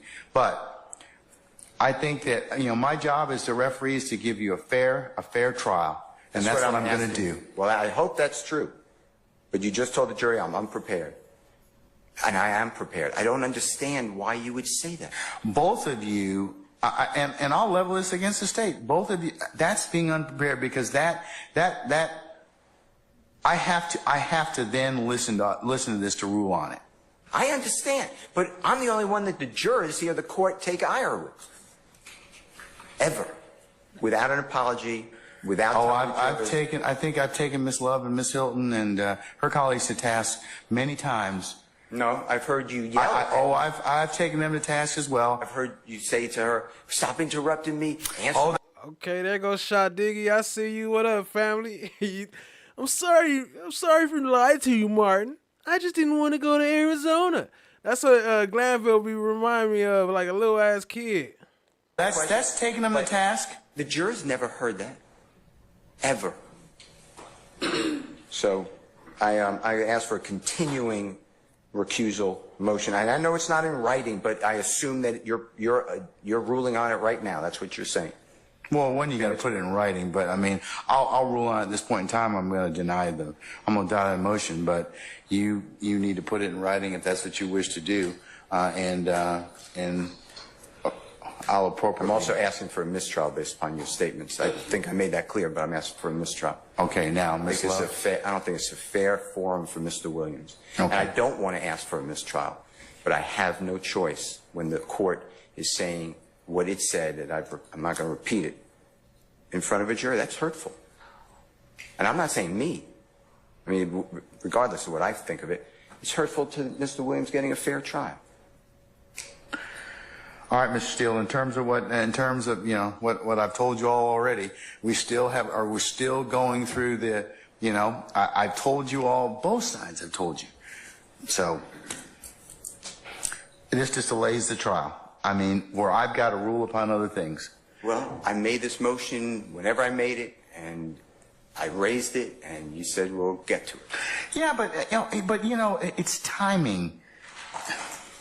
I mean, did you raise it when we first got in here this afternoon? Did you raise it yesterday? Did you raise it kind of so I could kind of take it at that point in time? None of you did. If I would have been told that there were going to be 3 additional jail calls, I could have raised it. The 2 others are already in. I didn't object. All right. Okay. All right. That's all right, Daniel Hauser. If you're still here, I appreciate you stopping by. And the replays they count too. It helps too when y'all come back and watch it. So when you come back and watch the whole thing, it definitely helps the channel. So appreciate that, family. And appreciate you coming by to hit the like button. Ms. Love. Your Honor, just the state would ask that the court deny the motion for mistrial. The state has provided to the defense these jail calls. We have actually requested more than once what portions are objectionable, what portions do they not want us to play. Which of the 8 calls this is, then the state has no problem to do that. But to say that they just received the calls or they just learned about the calls, that is not true. They've known about the calls. Now, for me to identify this last call, I can do that. And I'm going to look for the email, or it might have been conversation in court, but when they ask, what media will you use? I think I said, we're going to use all the jail calls. And we're not actually using all the jail calls. We're going to use 5 of them. So this is not new evidence for defense counsel. May I respond? What, sir? About and maybe this will give a path moving forward that's a little bit more efficient, hopefully. There are thousands of jail calls in this case. So, Your Honor, hold on. Not for this case, for Acts 5 to 7 specifically. Okay. There are thousands of jail calls for this case. So they gave about 10, 12, however many jail calls. They're saying, I'm not going to dispute that. I don't have my computer in front of me. But it seems very inefficient to me that we're going to litigate, and you want us, the defense, to raise our objections to thousands or even 12 jail calls and suggest redactions for all these jail calls. But when did you get the jail calls? When did they tell you? Didn't they tell you like within a week or two, like I asked before, that they were going to use these calls? So, Your Honor, they just identified one as the chicken call. That's not how they are in discovery. So there's a cross-reference number. So we need to know exactly what call by the cross-reference number in discovery. There's nothing labeled chicken call. There's nothing. All right, but there's listen, is there a certain number of calls for this particular type, for this particular act or acts? Yes or no? I can't, I don't have the email in front of me. So, yes, okay, so there's how many? 8, 10 calls? How many? Your Honor, there's actually 8 calls, and 2 of them were duplicates. And so in the email that I broke down to them. So in preparation, you know that if this particular act, which we've been dealing with for weeks, you only got about 12 calls to listen to, right? So, yes, so you would like us to proactively state our objections for every call and litigate, because they're not using every call. Only if it becomes an issue, because if you all work it out, that's fine. I don't have any issue with that. But if it's going to be an issue, then I need to be able to vet it. I got to listen to the call. I got to listen to the evidentiary basis as to why it should be admitted or not admitted. That just gives me time to do that. And if you say it's only going to take about 15 minutes or whatever, well, it may take longer than that. You see how long we've been out dealing with this issue. So that's what I mean by forewarned judge is a happy judge. So if we could take it up and I don't have to either have them sit in their headquarters. Always with that forewarned judge is a happy judge shit. You didn't say that to the defense. They the ones coming with the late audios and late recordings. They just brought the shit today. How am I gonna warn you about some shit they just popped up with today? It's better for all of you. I do not dispute anything you're saying, Your Honor. All I'm doing is suggesting that if last night or yesterday we were told tomorrow we plan on playing this call and it wasn't the chicken call or the whatever call, it was whatever the number is in the discovery or on the email, then we would certainly, I would say it would be on us. But that's not exactly what happened. I just want you to, and I'm not trying to, I really like Miss Hilton a lot, so I'm not even trying to argue with her or say she's done anything wrong. It's just, I think if we know a little bit in advance, and it's not just, oh, the chicken call, then we would be in a better position to lodge our objections to you. Because right now they are, I assume they're getting the cross-reference numbers, so then I can bring those numbers to the defense table so we can pull up the exact calls that they want us to review. So that's kind of, I just wanted Your Honor to understand it's not as simple. Shout out to Texas T. Still getting calls. Still getting Texas. You still getting Texas? It's just we didn't listen to the chicken call. Your Honor, if I may respond briefly. I'm going to admit states 175 Alpha Bravo Charlie subject to a redaction. Charlie subject to a redaction of 1035 through 1056. I'm going to admit states 175 Delta and Echo. And Your Honor, those are Charlie Alpha, Charlie Bravo, Charlie Charlie, Charlie Delta, and Charlie Echo. So there's a C. Why do y'all make things so difficult? I know. I'm sorry. This guy right here has been my partner for, well, kind of on and off, even though we were retired 17 years. 15 years, Definitely actually. 17. Yes, we have been together longer than most people have been married, that we know. We clock more hours than husband and wives on a daily basis. We're right there next to each other. And when people watch this, the people that know us in Atlanta in particular, they're gonna be like, that's how them jokers really are. And what we feel that you don't see in any other show is you don't see the realness, you don't see the genuine personalities that come out. We are not those khaki pants, polo shirt wearing detectives. He's an excitable person. People that know Dave know when Dave's passionate about something, the inflection of his voice raises, octaves go up a few notches. That's the passion coming out. He can't help it. I can walk down the street with a suit on and no gun. I ain't worried. I don't need troops. Me and this cat here, we're not gonna have those problems because of how we treated people. So all I got is my passion. And I love them streets.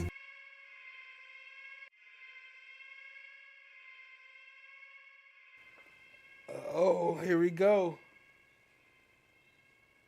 I just saw the look in your wife's eyes. I met her by accident because, and I'm just telling you straight up. FFS, you still here? I know you didn't roll out. This the part you always talk about. The wife. Subject to recording and monitoring. To accept this free call, press 1. To refuse this free call, press 2. We thank you for using Securus. You may start the conversation now. What up, buddy? No. Oh. Man.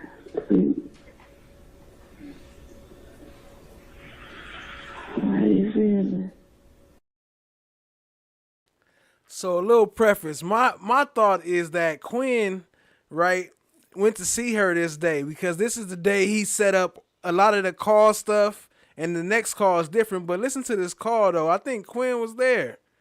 What y'all think?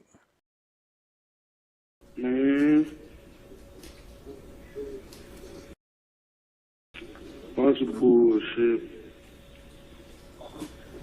Oh, yeah, no way. It's crazy.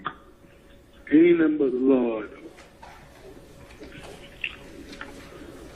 Everything else for a reason. Yeah. Yeah. You know, we out there motherfuckers all that. Oh, yeah. I ain't do shit. Yo, what the neighbor say? No. Bro, in the high level. No. I don't know that I got AJ and we came home. I saw the friend came over there. They came over there about 8 o'clock. Yeah, they did. So everybody came out. Right quick, so I can tell them something right quick. Call. Bro, I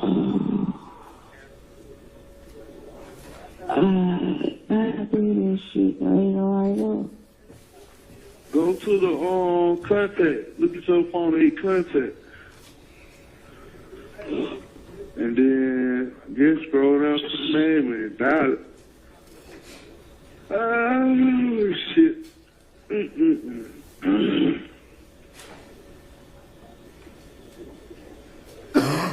Hell shot Big Fred all in the back and shit. Shot goddamn DK all in the damn legs and shit. Goddamn 12 just went to shooting through the car. Hold on. Y'all hearing this? Yo, is you hearing this? Yo, am I tripping or what? Is it just me? Yo, shout out to Republic Room for the Cash App. I just came through with the 20. I appreciate you, family. Much love. And the memberships. I appreciate that, family.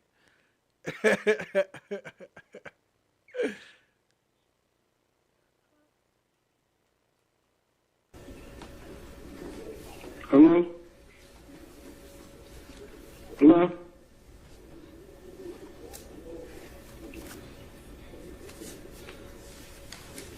Please.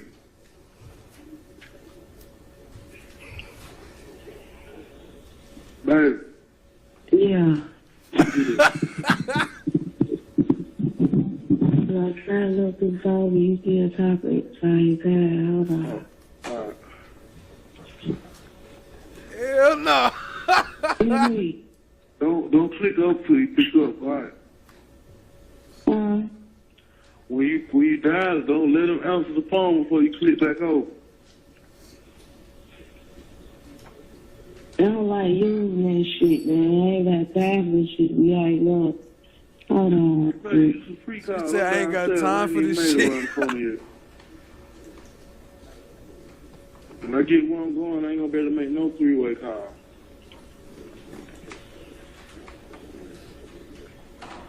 You hear me? What? You hear me? Yeah. Okay, well. What?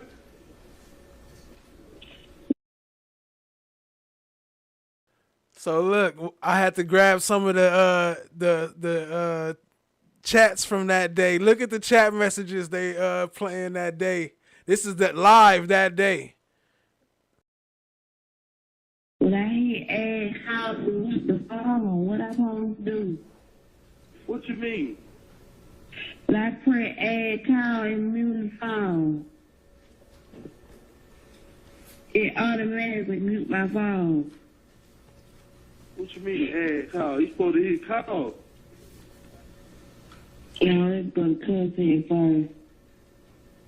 What's going on? I'm in it now. So hit Brolo first. Yeah. Okay.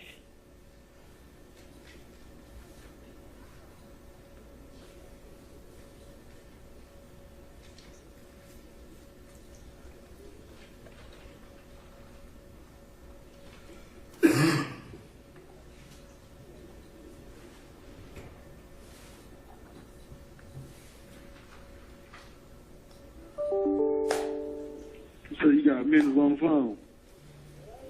Bro, what's up, man? What to do, Brody? You alright? Hell yeah, man. I just talked to a nigga store, bro. What they talking about? Shit. Man, don't hire that nigga, man. Them nigga down there got a nigga killed, boy. Fuck you talking about, man? I seen that shit, little nigga DK shot at 12, nigga. Yeah, he said it. For no reason, boy. He shooting for no reason, though.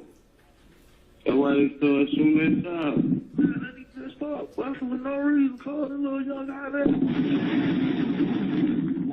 Oh, man, I'm like, hell no, what? Hit Big Fred, hit his ass. Me and Thor, goddamn, we get out the car and run. I just went the wrong motherfucking way, man. I should have fought Thug ass. Oh, that's wild. For a reason, though, man. They gotta get the shit off his back anyway. For sure, bro. Yeah. Hello? Yeah, I'm here. Yeah, man. Damn, bro. We had to go like that, man. Nah. Everything for a reason, though, man. You know what I mean? It was all set up. I did the same thing I did. Sitting around goddamn last night, goddamn talking that bullshit. But I ain't gonna never goddamn. You know what else cold too is that Love didn't even ask him nothing about that part. She just played that just to make him listen to it. Do it like this. I never do this, man. Okay, don't say they got you charged with, bro. Shit, but little punk ass little driving license, spin license, little charge, goddamn the aggravated assault. I ain't charged with none of that shit today. I could have gave AC now and been at home child, man.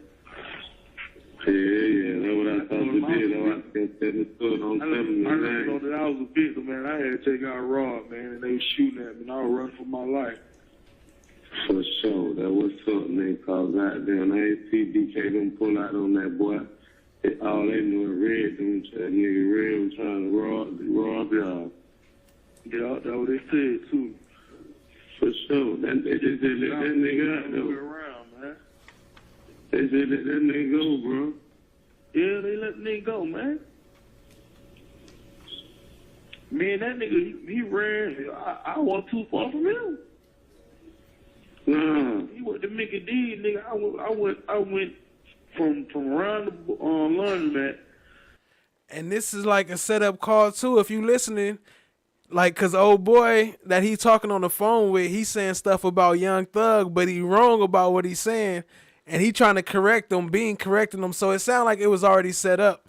I think to me that Quinn went over to talk to Bean baby mama or his wife or whatever to tell them to pre-plan the story.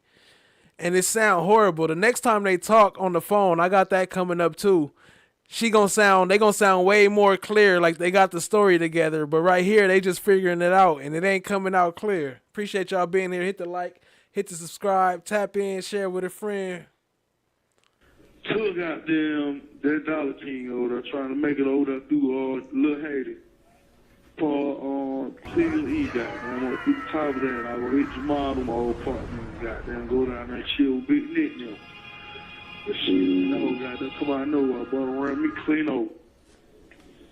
They were goddamn, they were thug, man. Big Nick out. Yeah. I need you with the car. Yeah, they ran me smack ass over, man. My mom broke my goddamn collarbone and shit, man. I'm the gatekeeper. You alright, though, bro? Big ass out on the back of my head. That nigga escaped, bring the police back to the spot, bro. He did. Yeah. Okay. Hey, what up, try to get the fucking car. What they call him? Bring him to the person who he lent the car to. Nah, he's my goddamn. I've been out here chilling with Bean. He been staying down here and all this and shit.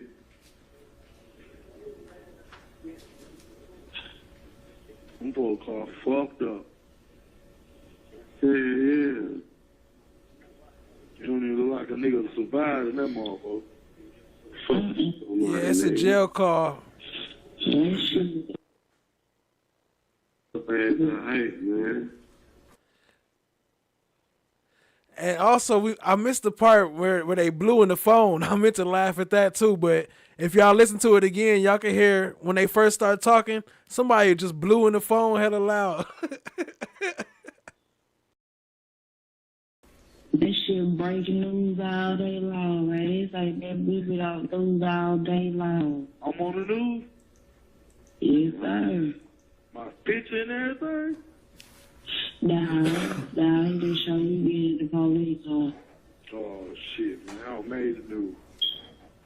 That shit everywhere, man. Hell. Yeah. Man, that's what shit out, man. It don't like everybody happen for a reason, though, man. Fuck it. For sure. I don't know if people do shit with niggas like that anyway, so. For sure, man. That was no man. That's sad, man. Babe, I can't even think about this. I've been thinking about all that, like just told, babe. You know what I'm saying? Like, this shit crazy. This shit don't even seem real. Fuck, man, fuck over these niggas, man. You drive your own shit. I don't give a fuck what's going on. You better go play. Because, like, nigga, you just stay here. We went to Ken shop first, right? But you know, when you see shit, man, you gotta go on and get that shit. You know what I'm saying? You gotta go on and get it. I said the same thing. Man, when you said you gotta go on and get it right then. Man, we got them going back to the Ken shop. Okay, they coming out of Ken shop right up by the Chevron. Boom. Damn, man, they ride. I see them being, I turn around, I'm following them niggas. I follow them niggas all the way up to them on Summerdale. So, okay, cool. Soon we see the tire, I said, give me a chance and let me see what the fuck this is in the tire first before you even get out the car, DK.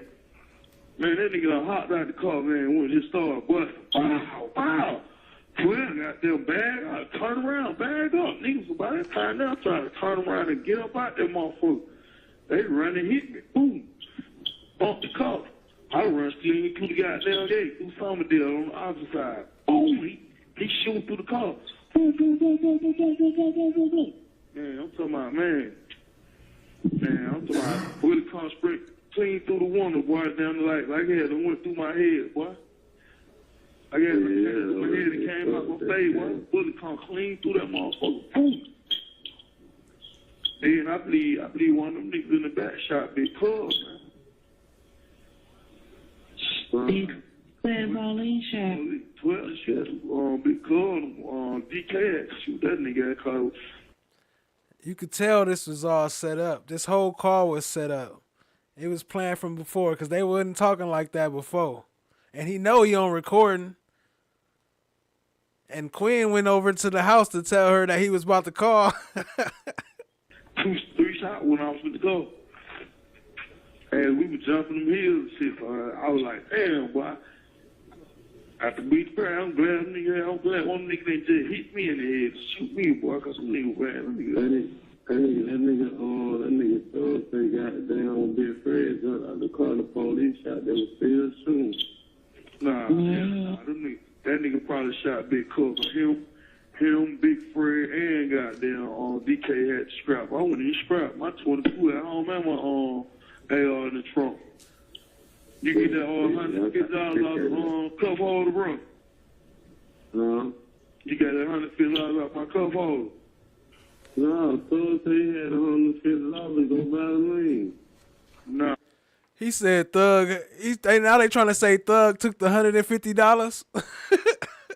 Nah, man. Well, no money in the cup holder, bro. Oh, my motherfucking money. Yeah, he said he had the money to go buy the ring. Nah, that nigga ain't had number $50, $40. He ain't had that because DK didn't even get him his 50. All that money was mine, and money came out of book hands. But he ain't had no business doing that. Money out this shit, man. We need us some money. But the detective came back, though, right? The homicide detective kept coming back. He came, we were down one side, he came back again saying, like... What? Now listen how clear she talking. Let me clear some of this stuff. I had to put the subtitles so we could kind of understand a little better what she's saying. But look at listen how clear she talking now. Like you could tell this is after that day, and now she know the story good. She going about the detective came by. He told me this. He told me that. The homicide. They still trying to... Let's stop briefly at 923. The homicide detective that went back down there. Is that you? That would be me. Figure out what the fuck skateboard it's niggas out there. I don't know. I don't know what the fuck. I said they trying to figure out where the white boys came from. The white boys told them they were down here. Down there with Adrian B. I don't know. They still trying to figure that shit out. I don't know. The detective called my phone last night, saw that shit, so that shit. They just trying to figure out who the fuck was driving. He said it's a bitch was driving. The bitch had on a lace front wig. Who the fuck is this hoe? So goddamn, he can't find out who this hoe is, then he gonna end up. Well, he kept calling a broad. He was adamant. He was just so fuck. I put him on speaker so bro, I was shot for me. The homicide detective. He said he trying to figure out who the fuck the broad who drives it. They said it was a broad driving the car. Got there, she had a lace front wig and all type of shit. They trying to figure out who she is, so she the one that caused all these problems with these. I'm gonna stop at 1024. At this point in your investigation, prior to speaking to Adrian B, were you trying to determine if the person driving the car was a female? I was. And is that based upon the evidence that you had at that point in time? Absolutely. And so, are you the homicide detective that called Miss Courtney Bean and gave her this information? Your Honor, all the questions are leading. Objection. Yep. Your Honor, I sustain objections to form. did you call Miss Courtney Bean on the night of the incident? I did. Did you ask her about who this broad was who could have been driving that vehicle? Those were my words. And did you also tell her that her husband, Mr. Adrian? Yeah, objection still. What up, Brandy P? What, if anything, did you tell her about her husband? I said, as far as I knew, he was a passenger. And was that your understanding of his role at that point in time? At that point, and I had no charges on him. Okay. And at that point in time, when you spoke with Ms. Courtney Bean, again, had you ever communicated with Adrian Bean? I had not. Okay. We'll pick up at 1024. Driving, she could have killed somebody and all this old stuff here. If he can't find her, he don't have to put these charges on the three boys that they got in custody. As of right now, your husband, Mr. Avery, they got no charges on him. We can't charge him for nothing. So he was a passenger. Who that? That's what he said. No, he told you about me? Yeah, he said as of right now, your husband, they got no charges, so he was a passenger. And we tried to find out what the fuck happened. Mm-hmm. The boys that come and then stick and come down that motherfucker and tell them that they're what it was. Them niggas kept quite hard. They gave us a story to tell. Now, them niggas kept it 100. Them niggas, they gave us a story to tell. I heard that. Did you ever give Adrian Bean a story to tell? No, I never even met the brother. At this point in time and hearing this At that call? point in time. All right.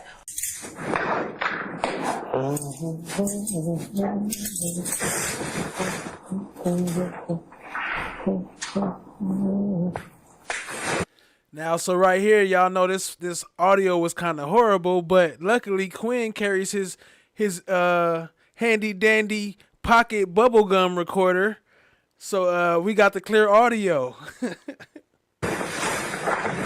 I switched it out. I matched the audio from his recorder with the video. And not the whole thing. We just gonna play some of it. Appreciate y'all being here. Hit the like, hit the subscribe. Tap in. Share with somebody. Shit up there. All right, now, the way I got the thing, because, you know, it was all a mystery to me. The bosses always want you to lock somebody up immediately, but that's not how I operate, man, because I'm the one that has to testify to every fucking thing goes on there. You know what I mean? Plus, I respect the rights of the people who we believe are significantly involved. I mean, you got families, you got rights. And I believe that if I don't do a thorough job, I'm basically saying, fuck your rights, you know. I don't get all excited because a police officer been involved in the shooting. I'm glad he's okay. I'm glad nobody really got fucked up too bad. But I got a little problem with what you kind of told me in the car. I want to make sure you got your story right about why you were up there at Summerdale Commons Apartments. Make sure we have that right. I need you to think hard about that day. Remember from start to finish. Again, tell me to kick rocks. Tell me, Quinn, fuck you. I want to go back to where you just brought me from. I mean, I just want to make sure I got it right, and I respect you, because I don't want you coming up later hollering about, you know, like we talk about in the car, people always come back later talking about stuff, and it's too late. Now, too late is kind of open-ended for me to say that. I can't really change the outcome of anything. All I can do is take the truth to the DA and say, okay, out of all 4 of these people, only 3 of which I know of, this one told the truth based off what I've done. That's all I can do. I can't say, okay, I can't tell anybody, I can't make any decisions. I don't have any power when it comes out. All I can do is impress upon the people that handle the prosecutions, like the DA's office, tell them this joker told the truth. Personally, I think the ones down at Grady healing up, I think they lied. I mean, you've lied a little bit too, but I want to clear that up. Based off my investigation, I'll show you why in a minute, but run down for me how that whole day started. How'd you end up with that burgundy or red Nissan Altima that white kid named, you know his real name? You know Skateboard's real name? Brian, I know his whole name. Okay, Brian. Been knowing him for. How long have you known him? Been knowing Brian a couple of years. Okay. That's good, because he said 2 years, so that's right on time. Yeah. Brian Ransom. Mm-hmm. Did you know the Mexican kid that was with him? Nah, he came with Brian a couple of times. Run down for me 9/11/2013. How you ended up with that car, and how did you end up skint up the way you are? Just start where you got the car and end there, and then I'm gonna tell you what I got. Okay, cool. Let me be straight with you. All right. I ain't gonna cut no corners. All right. The day we pulled up at my spot. I pulled up at my spot. What's your spot? Talk to me. That's on Macon Drive. I pulled up down on Macon Drive. What's that address? Look, him and DK both got caught saying the spot. Y'all know the spot is. That's the trap house. They both got caught saying that. Trying to cover it up. That's the first thing they say on recording. Yeah, we was at the spot. DK say, yeah, he answered the door. What you mean he answered the door? What kind of spot is it where only one person answered the door? A trap house. Which you probably seen a black camera on. I can't really remember the address of the spot because I got like 2 spots, but one of the spots that's across the street would be 2246, and I think the one over there is 2323. Make it. Okay. That's okay. You know, where I met your wife was 2333. 2233. 2233. Okay. That's where I pulled in, parked. About 15, 20, 30 minutes later, Brian pulled up. He called me, said, you need to come holler at me about some things. I was like, okay, cool, bro. He pulled up and got YoungThug. Cool. Let me make sure I got these names right. Brian pulled up, and then what happened after Brian pulled up? You in the Camry? Yes, sir. I thought I jump out and just shoot the shit for a minute. And Brian called me, said he coming to see me. So I said, come on, Brian, come chop it up with me or whatever. So Brian come, and guy YoungThug roll up, said, hey man, I just seen a dude with about 30,000 on him. You know what I'm saying? Who's that? Who? That's what YoungThug said. YoungThug said? Yeah, out the blue. Is he that kid that's with the dreadlocks? We always talking about the McDonald's? He's around. Real skinny though. Wears pants like white boys and shit. Skinny. Yeah, okay, I know him. He's seen a guy with some money or whatever. So, me and Big Fred, we like, y'all go ahead on with that, man. Whatever. Y'all want to go do it, y'all go do it, but use Brian car, whatever. You know what I mean? So they went to check on whatever was going on with that situation. Well, who's the guy that had, how much money was this? Seen who? He seen, I don't know who he said. He just seen a guy with some money. All right. And, they went to check on the guy, whatever. They come back. Who's there? Who went to check on the guy? Him and the guy with the D and the K in his face. DK, all right. We'll call him DK for now. You know what I'm saying? So they go check on the guys or whatever. Ain't nothing going on. He gonna say we call him DK for now. Like he don't know they call him DK. And then listen, Bean about to call him DK too. With that situation, so now the fact that they come back, now we all go in on some lean. You see what I'm saying? Now, okay. So we'll go get some lean. Okay. I go get it from a buddy up here in Summerdale. Mm-hmm. So okay, cool. Well, you gonna go get the lean? I got 50. Big Fred, he just coming home from prison. He ain't got nothing. He don't know nothing about nothing. He just coming home from chain gang. Mm-hmm. So he like cool. And like Big Cole, you gonna ride with me? He go, okay, cool. Thug and DK get in the back. Okay, cool. I'm gonna drive Brian car, whatever. So we go up there, give DK the money. DK supposed to go get the lean, whatever. DK go around the corner, start firing some shots or something. Shots just go out. And he come back, I'm looking at DK like, what the hell going on? Like, what the fuck you shooting for? What you shooting at? You know what I'm saying? I'm telling all the way live. I'm listening. What the fuck you shooting at? Mm-hmm. Why'd you shooting? You know what I'm saying? He got in the car, go. So now I get in the car, pull out, now he go, tires pull up. And when I pull out, what tires? It's like black tire, blue. Was it like that shit we drove? 4 tours pull up, everybody run. Throw up in hand. It's one of them tires. All right. When I picked you up then. I go around the car, whatever, around.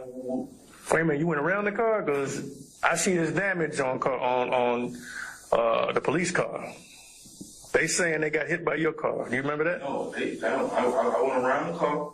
As I go around. What was the Taurus doing? As I go around the car, the Taurus pull up.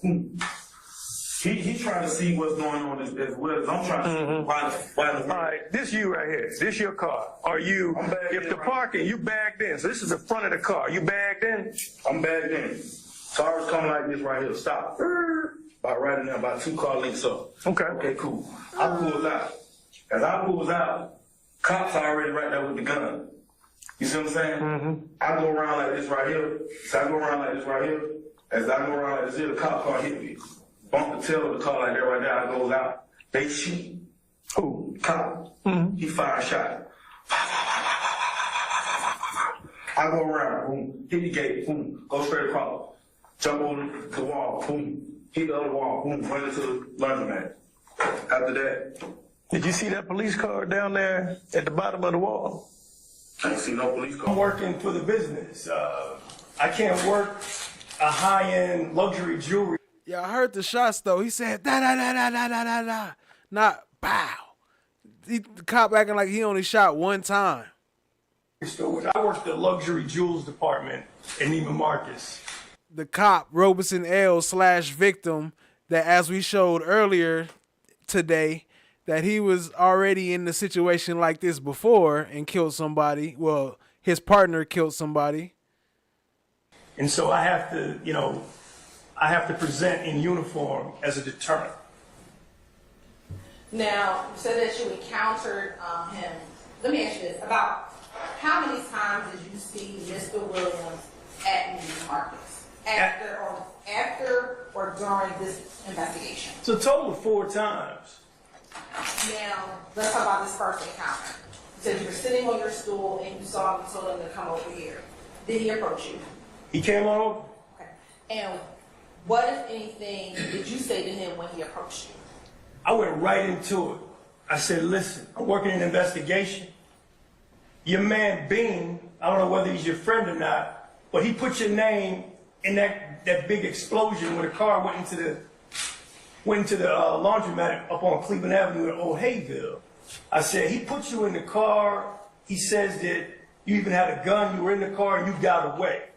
I said, you're going to find out about this later because you're going to get the discovery from other people in the car, which is all my reports and my audios and videos later. You'll have access to them if you have relationships with anybody in the car. I said, so I'm telling you on the front end, your name got put in this. By any chance, did you have the date in which you inputted that when you? Did it have a date in which when you inputted that information? Hey, is inputted a word? I might have to look that up. She said the date when you inputted that. Input it. And she said it twice. I'm gonna look that up. To your phone? I might be wrong. Date in which you inputted that when you. Did it have a date in which when you inputted that information to your phone? You know, it might have. I don't know. Okay. I don't know about that technology. After you got her number, you put it in your phone. Did you ever see Dolly again? I didn't know. Okay. And here the phone numbers aren't on here, but have we just extracted out the actual phone number? Yeah, the phone number is not up there, but it's over in the right somewhere. Okay. The last encounter, I'm on a Friday at Precious Jewels in uniform, getting my cheese, working hard. I see Jeffrey Williams come into the store. We're about 25 feet from each other. He's going to the down escalator. He's in the company of Walter Murphy, who I know on site. Walter Murphy, in his right pocket, has a long knot, they call it in the street, the kind you can't fold, and it's hanging out of his right pocket as they're going down the escalator, the two of them. Thug is pointing to the long knot and making sure I see it. Don't know what it meant. I mean, I can have an opinion, but that was it. I waved at him, and they went downstairs, and I guess they bought some items. When you say the long knots, what do you mean? Well, it's the money that can't fold. If it's cash, U.S. currency, and it's so much it can't fold, back in those days, I haven't seen it much lately. The long knots. So much money you can't fold it. Lately, jokers would just like have the money, you know, straight Jokers. the money out so everybody could see it. And what do you take that to mean? Destroying evidence in my line of work is against the rules. I mean, it's a broad terminology, but it means getting rid of something that may be exculpatory. And when I say exculpatory, information that can set somebody free, and you get rid of it. And is it a felony or is it a crime to destroy evidence? Absolutely. In that context, if it's going to lead to somebody going free. What does it mean to be post-certified in the state of Georgia? Is intentionally deleting a recorded statement of a material witness in a criminal investigation something you would consider destroying evidence? If it would lead them to have them going free, I would say so.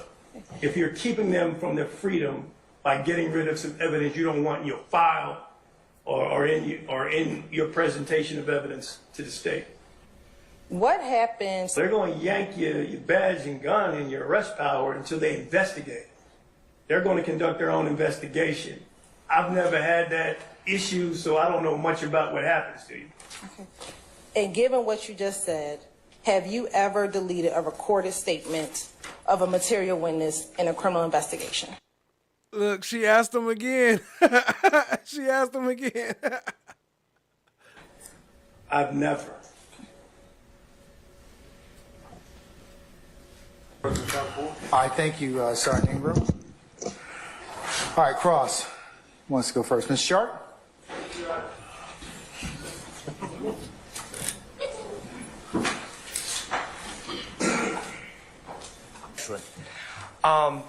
Just want to follow up on something that you said minutes ago about destroying evidence.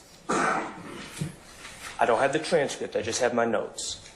Okay. My notes indicate that you said it's a problem if it is exculpatory evidence or evidence that could set someone free. That's what I said, yes. Okay, that's accurate for what you said? Give or take, yeah. Okay. And that would be illegal? I would say so. And that would also violate police protocol? If it was information that was going to set someone free, those are the key words. All right, I'm kind of behind on the chat, so I'm going to have to skip through them kind of fast. I ain't skipping nobody fast in particular, but I'm going to try to play as many of them as I can.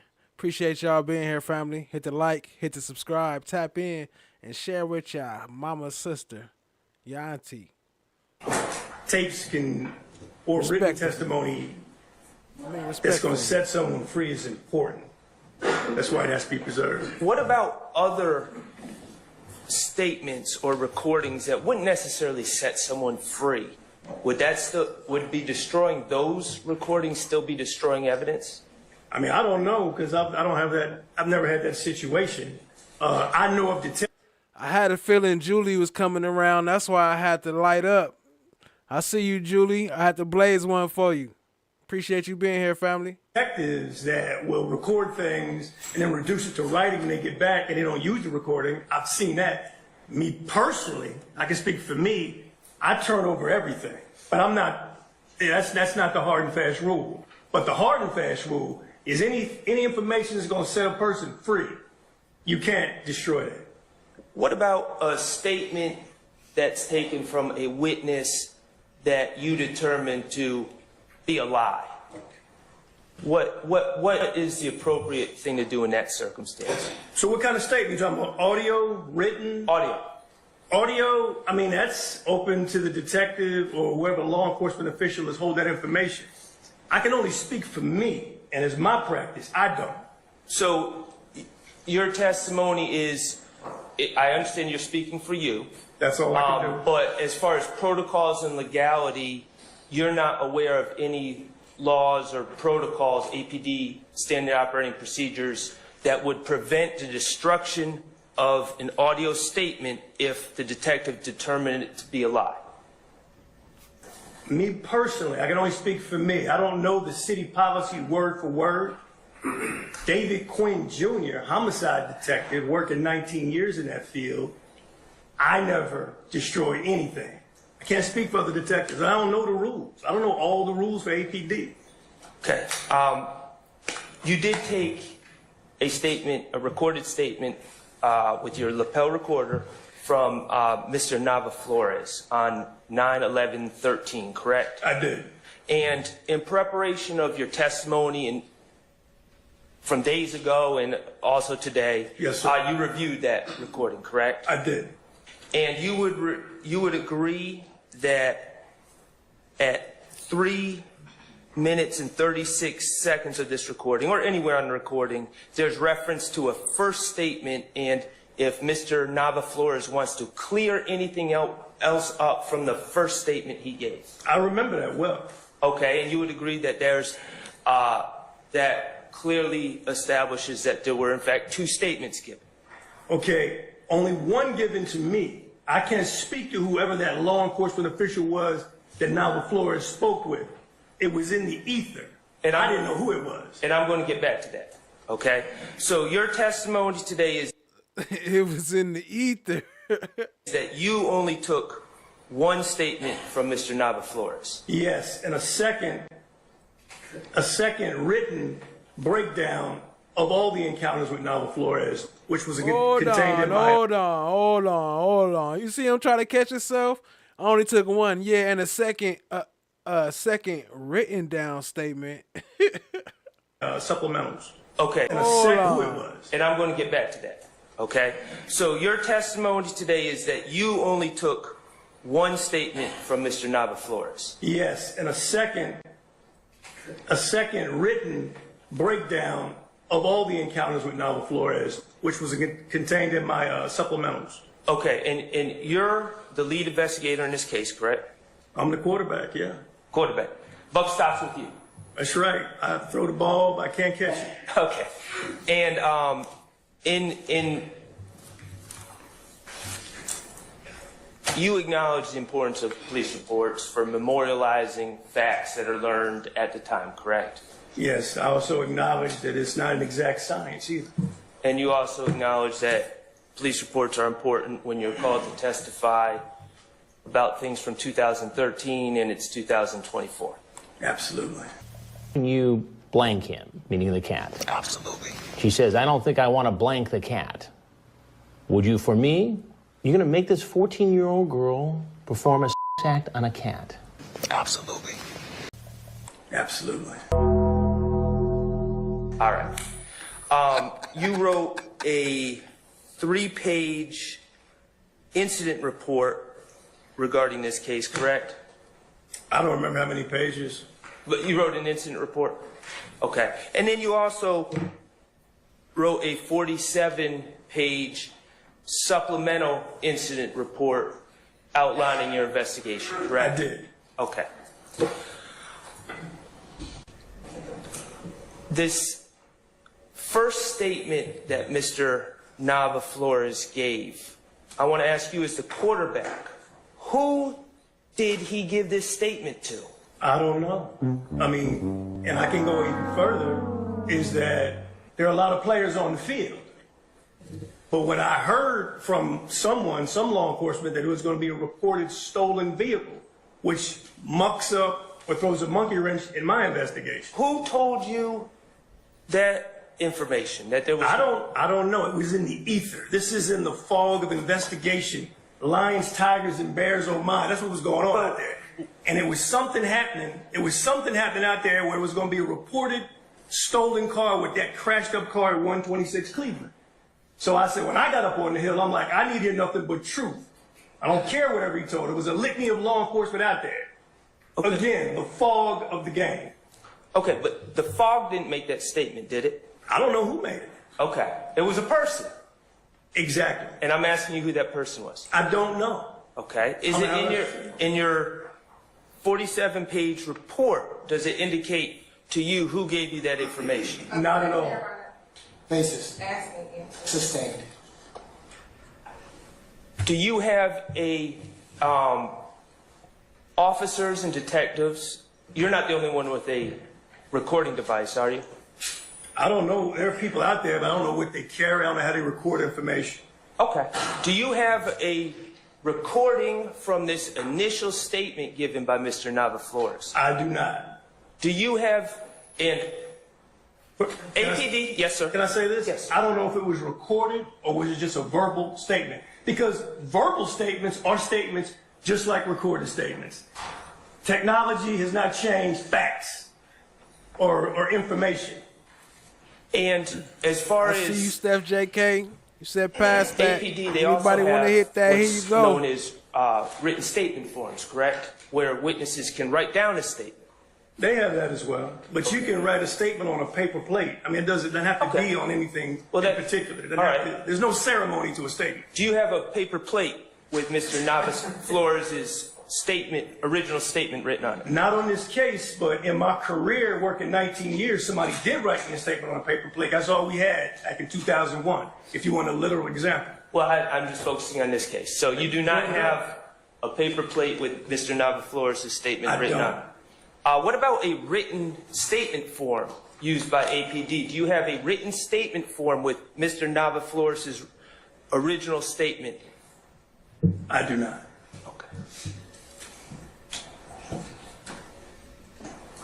I'm going to change the subject. Courtney Bean, she's the wife of Adrian Bean, correct? That's correct. All right, and you were out there with, you were wearing a suit on 9/11/13? Yes. Okay, and you have that recorder in your lapel, correct? That very small bubblegum size recorder? I don't chew bubblegum, but yes. What did you say it was the size of? A package of gum. Package of gum, thank you. So you had that with you on that date, correct? His handy dandy recorder, always got it with him, always recording. I did. And you encountered Courtney Bean at 2233 Macon Drive that afternoon? I did. And you had a conversation with her, correct? That's correct. Did you record that conversation? Nope. Okay. I'm late. I just got to it. FFS said that's definitely not a word. You also had a phone conversation the next Hilton be making up words. day with Courtney Bean, correct? I did. Did you record that phone conversation? I did not. Okay. Thank you. I have no further questions. All right, sir. Next examiner. Additional corroborative evidence other than just a person's word, right? In most cases, yes. And the reason you want that is because when people give you a story or a statement, A, they could be telling the truth, correct? That's correct. B, they could be lying, correct? You're correct again. And C, it could be a little bit of both, right? Sometimes it works out that way. So when we're dealing with corroborative evidence, you want to know if they're eyewitnesses, right? I love eyewitnesses, yes. You love eyewitnesses because they are there and they can actually tell you what they saw, correct? Absolutely. They can tell you what they heard, right? Yes. But even though a witness, an eyewitness, tells you what they saw and what they heard, even an eyewitness can be mistaken, correct? That's been my experience. That's why corroborative evidence always is a good assistant. Now, when you are at the scene of a crime that's been committed, whether it be a murder, an armed robbery, an ag assault, what have you, you're going to knock on doors if you can, right? Knocking on doors is my favorite part, so I always reserve that for myself. Okay. And in addition to knocking on doors, well, let me back up. You don't investigate a case without going to the scene, correct? Not always correct. I've worked hundreds of cold cases where I didn't go to the scene. Okay. Let's talk about active cases that are under investigation that haven't gone cold. You get the phone call, you've been assigned, however the assignment, the wheel goes, and it's now your case. Yes, sir. You get that case, you will generally, when we're talking about armed robberies and murders and things of that nature, you're going to go out to the scene, correct? I'll make my best effort to get to that scene, yes. And going to the scene is important because that's where the evidence is a lot of times, right? Most times, it's where it starts if that is your original scene. Sometimes the crime scene is scene number 3, which has been my experience. Okay. So you're going to go to the scene. Now you get to the scene, you're knocking on doors, you want to talk to any witnesses that are out there, right? Yes, sir. And when those witnesses come forward and they talk to you, some do, some don't, right? That's a fair assessment. Okay. And you don't stop there. You will also want to get forensic evidence, right? If you can. That's always a nice hook for your investigation. And forensic evidence, we're talking about fingerprint evidence, right? I'll agree with you there. We're talking about DNA evidence, right? Yes, sir. DNA evidence such as touch DNA evidence, right? If you can get it. It was a component in 2010 that became pretty normal behavior on a crime scene. Okay. So you will also make an effort, if you can, to talk to the person that is your target of the investigation, right? That's always a good look. The objection that the questions Mr. Steele is putting upon the witness assumes facts that are not in evidence. Mr. Steele has responded by saying he has a good faith basis, but instead what well, he is the court doing... asked him that, and he can ask the question if he has a good faith basis, meaning that he cannot misrepresent or lie to the court about Mr. Bean's whereabouts. So I wanted to make sure that was kind of not occurring. So I understand what a 103 analysis or inquiry allows the court to do. So is it your opinion, I just want to ask you a question, sorry to hijack you again. Is it your opinion that the conversation about Grady is not appropriate because it was at Grady detention, or in the hospital? No, my assertion is that Mr. Steele's questions go something like this. Why did you tell Detective Lewis at the hospital that you were not driving? He also Is that Grady detention, though? Yes. Okay. But wait a minute, Your Honor. This is just it. His question, why did you do that, assumes that the witness did that. Corruption Excuse me, sir. Excuse me, sir. Excuse me, sir. RICO is not a crime. It is a category. What is the It's a category crime? of...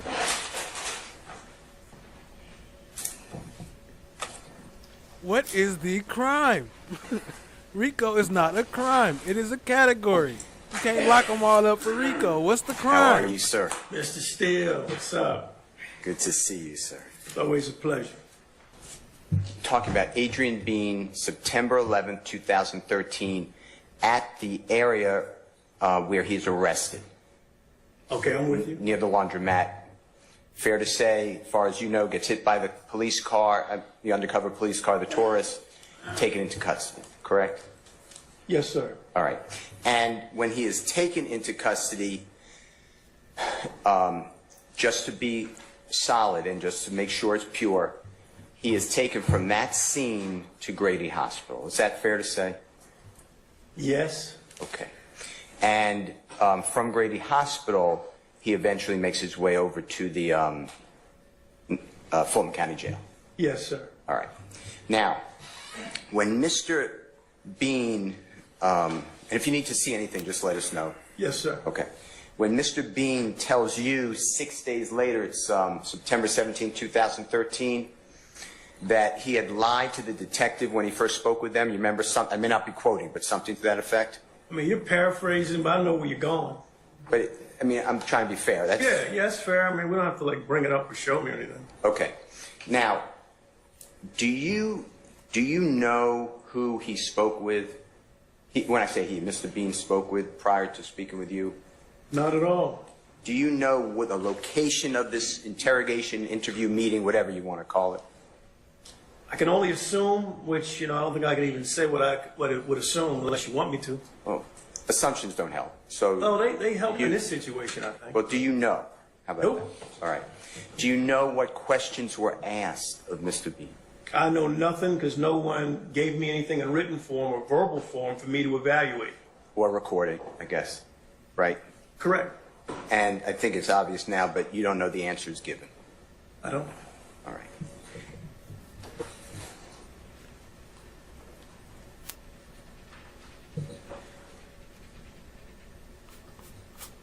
Now, I understand clearly from your testimony you did not direct anyone to speak with Mr. Bean prior to you deciding to do that 6 days after this September 11, 2000.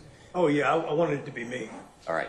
But you did, for the jurors, send or direct or ask co-workers to go down to interview, meet with, speak with, interrogate, whatever word you want attached to it, Mr. Fred Prothro at the Grady County. Excuse me, that's wrong. Grady Hospital, true?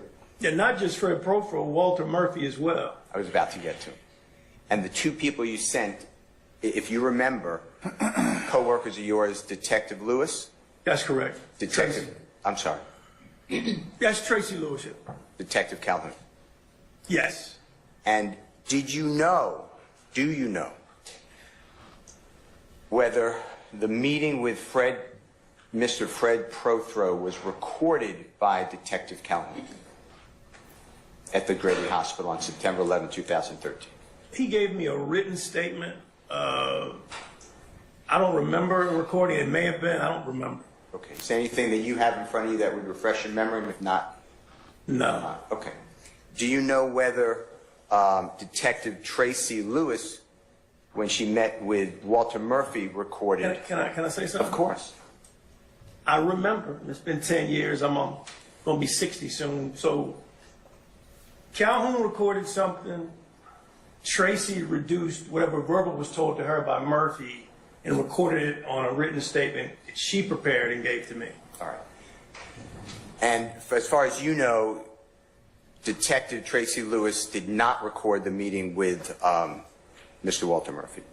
Correct. All right. And is it fair to say that Detective Calhoun, when he met with Fred Prothro, Fred Prothro spoke with him, or Frederick Prothro spoke with him? He did. And is it fair to say that Frederick Prothro said who was in the car at the time of that collision? Yeah, he gave a statement. He gave some information. And is it fair to say that Frederick Prothro said that there were 3 people in the car? Basis. I stand the question, Duke. Detective Calhoun already testified. Not as to what Frederick Prothro Yeah, he can't. It's still going to be hearsay, Mr. Steele. Okay. Let me ask you Still this. gonna be hearsay. Let's go to the non-recorded meeting, interview, interrogation, whatever the right word is, between Detective Lewis and Walter Murphy. Okay? Okay. You received a summary investigative note at the City of Atlanta Police Department statement or police report from Detective Lewis on that event, that occasion. Is that fair to say? I did. Sometime that week, after she reduced it to writing, she gave it to me for the file. Okay. And do you remember it being dated either the 18th of September or the 17th of September? And I'll check if you don't remember. 2000. I don't remember if you show it to me. Okay. I know that she only did that one interview down there. When she reduced it to writing, she may put the day she actually reduced it to writing, but I don't know. She'd have to tell you. Now, when you do... So what they talking about is the detective who went up to the hospital and filled out a form, and half of it got whited out, and then they still had it signed and all that. So that's what they talking about right now. They got 2 forms and still got both forms. They didn't know he was gonna have both of them. When I'm talking about Detective Lewis' statement, did you receive, how many statements did you receive from Detective Lewis? Pardon me, Mr. How many? Steele? That's fine. How many statements did you receive from Detective Lewis concerning her interview with Mr. Walter Murphy? Just that one. Did you ever see a second statement from Detective Lewis that was whited out? These are my words: blocked out, deleted, anything. It's not in my memory banks. I don't remember that. Okay. I want to show you 2 items. Okay. Okay. Give me 1 second. That there's still some foundation missing. Is that correct? Yes, Your Honor. Anything else you wish to add before I let Mr. Steele respond? Yes, Your Honor. Defense Exhibit 207 and 208 are copies of Detective Lewis's written report or summary that she provided to Detective Quinn as part of his as a part of her portion of the investigation. So 207 is hearsay because Detective Lewis has not testified. Then it's hearsay within hearsay because it is her summary of what Walter Murphy told her. And although Investigator Quinn is the investigative detective, the reason why it's hearsay, that Detective Lewis hasn't testified in this trial at all. Additionally, Your Honor, the way that these reports first came about was whether or not he could tell if being Detective Quinn, could tell if a portion of this was deleted or whited out. Do we have the originals of these reports? This is what was turned over, Your Honor. I believe what they acting like they don't have it. Talking about this is what was turned over. What do y'all have the originals? Didn't y'all write the shit? Why y'all don't got the originals? Why still gotta bring out the originals? And then you over here trying to fight it. What kind of sense do that make? You trying to fight y'all own reports. Mr. Steele could ask him, and looking at 207, 208, he can ask, does it appear that something was whited out? But that's about as far as he can go. As far as introducing 207, 208, that would be rank hearsay because he's trying to get in her statement without her having to testify and get in what Walter Murphy told him, and Walter Murphy has not testified. And so the content of what's contained within 207, 208, if published, would be hearsay, double hearsay. Now, if he wanted to ask him, can you look at 207, 208 and tell if something's been whited out, he can ask them that question, but he cannot, to admit 207 and 208 would be admitting rank hearsay, Your Honor. Can be speculation. So how would you address if the court also told you that this might be a best evidence issue? because the original document, and since you're asserting that this particular what's inside the document or the document itself is important in this particular situation, would fall under that particular rule, unless an exception was meted. I'll say these two copies are copies of what was turned over in discovery, so I won't make a best evidence argument, Your Honor, because this is what was provided in discovery. I'm not as interested in the content. I am interested in the fact. I'm not saying it's not important, Mr. Steele, but it's you got some foundational issues in this case. Unless the state says, "Hey, we're willing to stipulate as to this," I think you're going to need a little to lay the foundation that Detective Lewis would have to testify to get the rest of this foundation. I don't believe so. Okay, why not? Because all I want to do. What's the legal basis? What case law do you have? What rule of evidence are you asking me to admit this under? Because the state's issue is foundation at this point in time, and hearsay. The court's issue is foundation. Here come the attitude, boys. Their issue is. Here he come with the attitude. It's hearsay. It's non-hearsay because I'm not offering for the truth. The second part is in 207 versus 208. If you look at them, these are statements for a supplement incident report. But if you notice, Your Honor, they are signed at the bottom, both of them. I've seen the documents before because we've had several witnesses testify about them. So, but no one testified. Well, this time. This particular issue has been brought up before the court. I raised it to the court. Yes, and I'm telling you, I have no doubt that it's probably not. It's relevant evidence, whatever. It's just foundation. If the state's not willing to foundation, even if you're going to offer it for whatever the purpose is, like you just told me, you still have some foundation that's missing. Well, Detective Quinn just testified that he received both. My question to him is going to be, how do you, meaning Detective Quinn is the quarterback, how do you explain, or please explain, what is 208? Did you inquire about 208?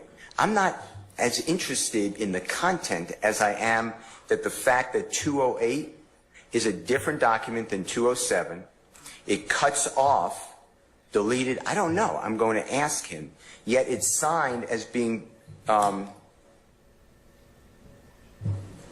sworn upon oath that the foregoing is true, correct, complete, and legible. And Detective Lewis. Yeah, okay, all right. But what's your proffer you'd like to make at this time? But I'm really not using it for Detective Lewis. I'm using it for Detective Quinn, who is testifying right now.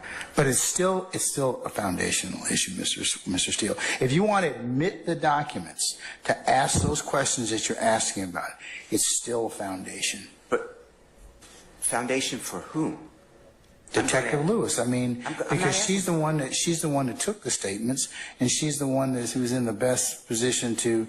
And plus, she also swore out she was the person that the report was taken to. So you need to have some particular testimony from her. I think the state doesn't want to call her. I think that speaks volumes for the court. And I have the quarterback, the lead detective. Well, that's for the jury. That's for the jury to decide. But they won't even know about it. If you decide later on you want to go ahead and call that witness, you're welcome to do so. Well, this is my proffer, if permitted, and I know you're stopping me. No, make your proffer, sir. No, you're stopping me in front of the jury. I would ask the Honorable Detective Quinn whether he received both. He's already answered that question in the affirmative.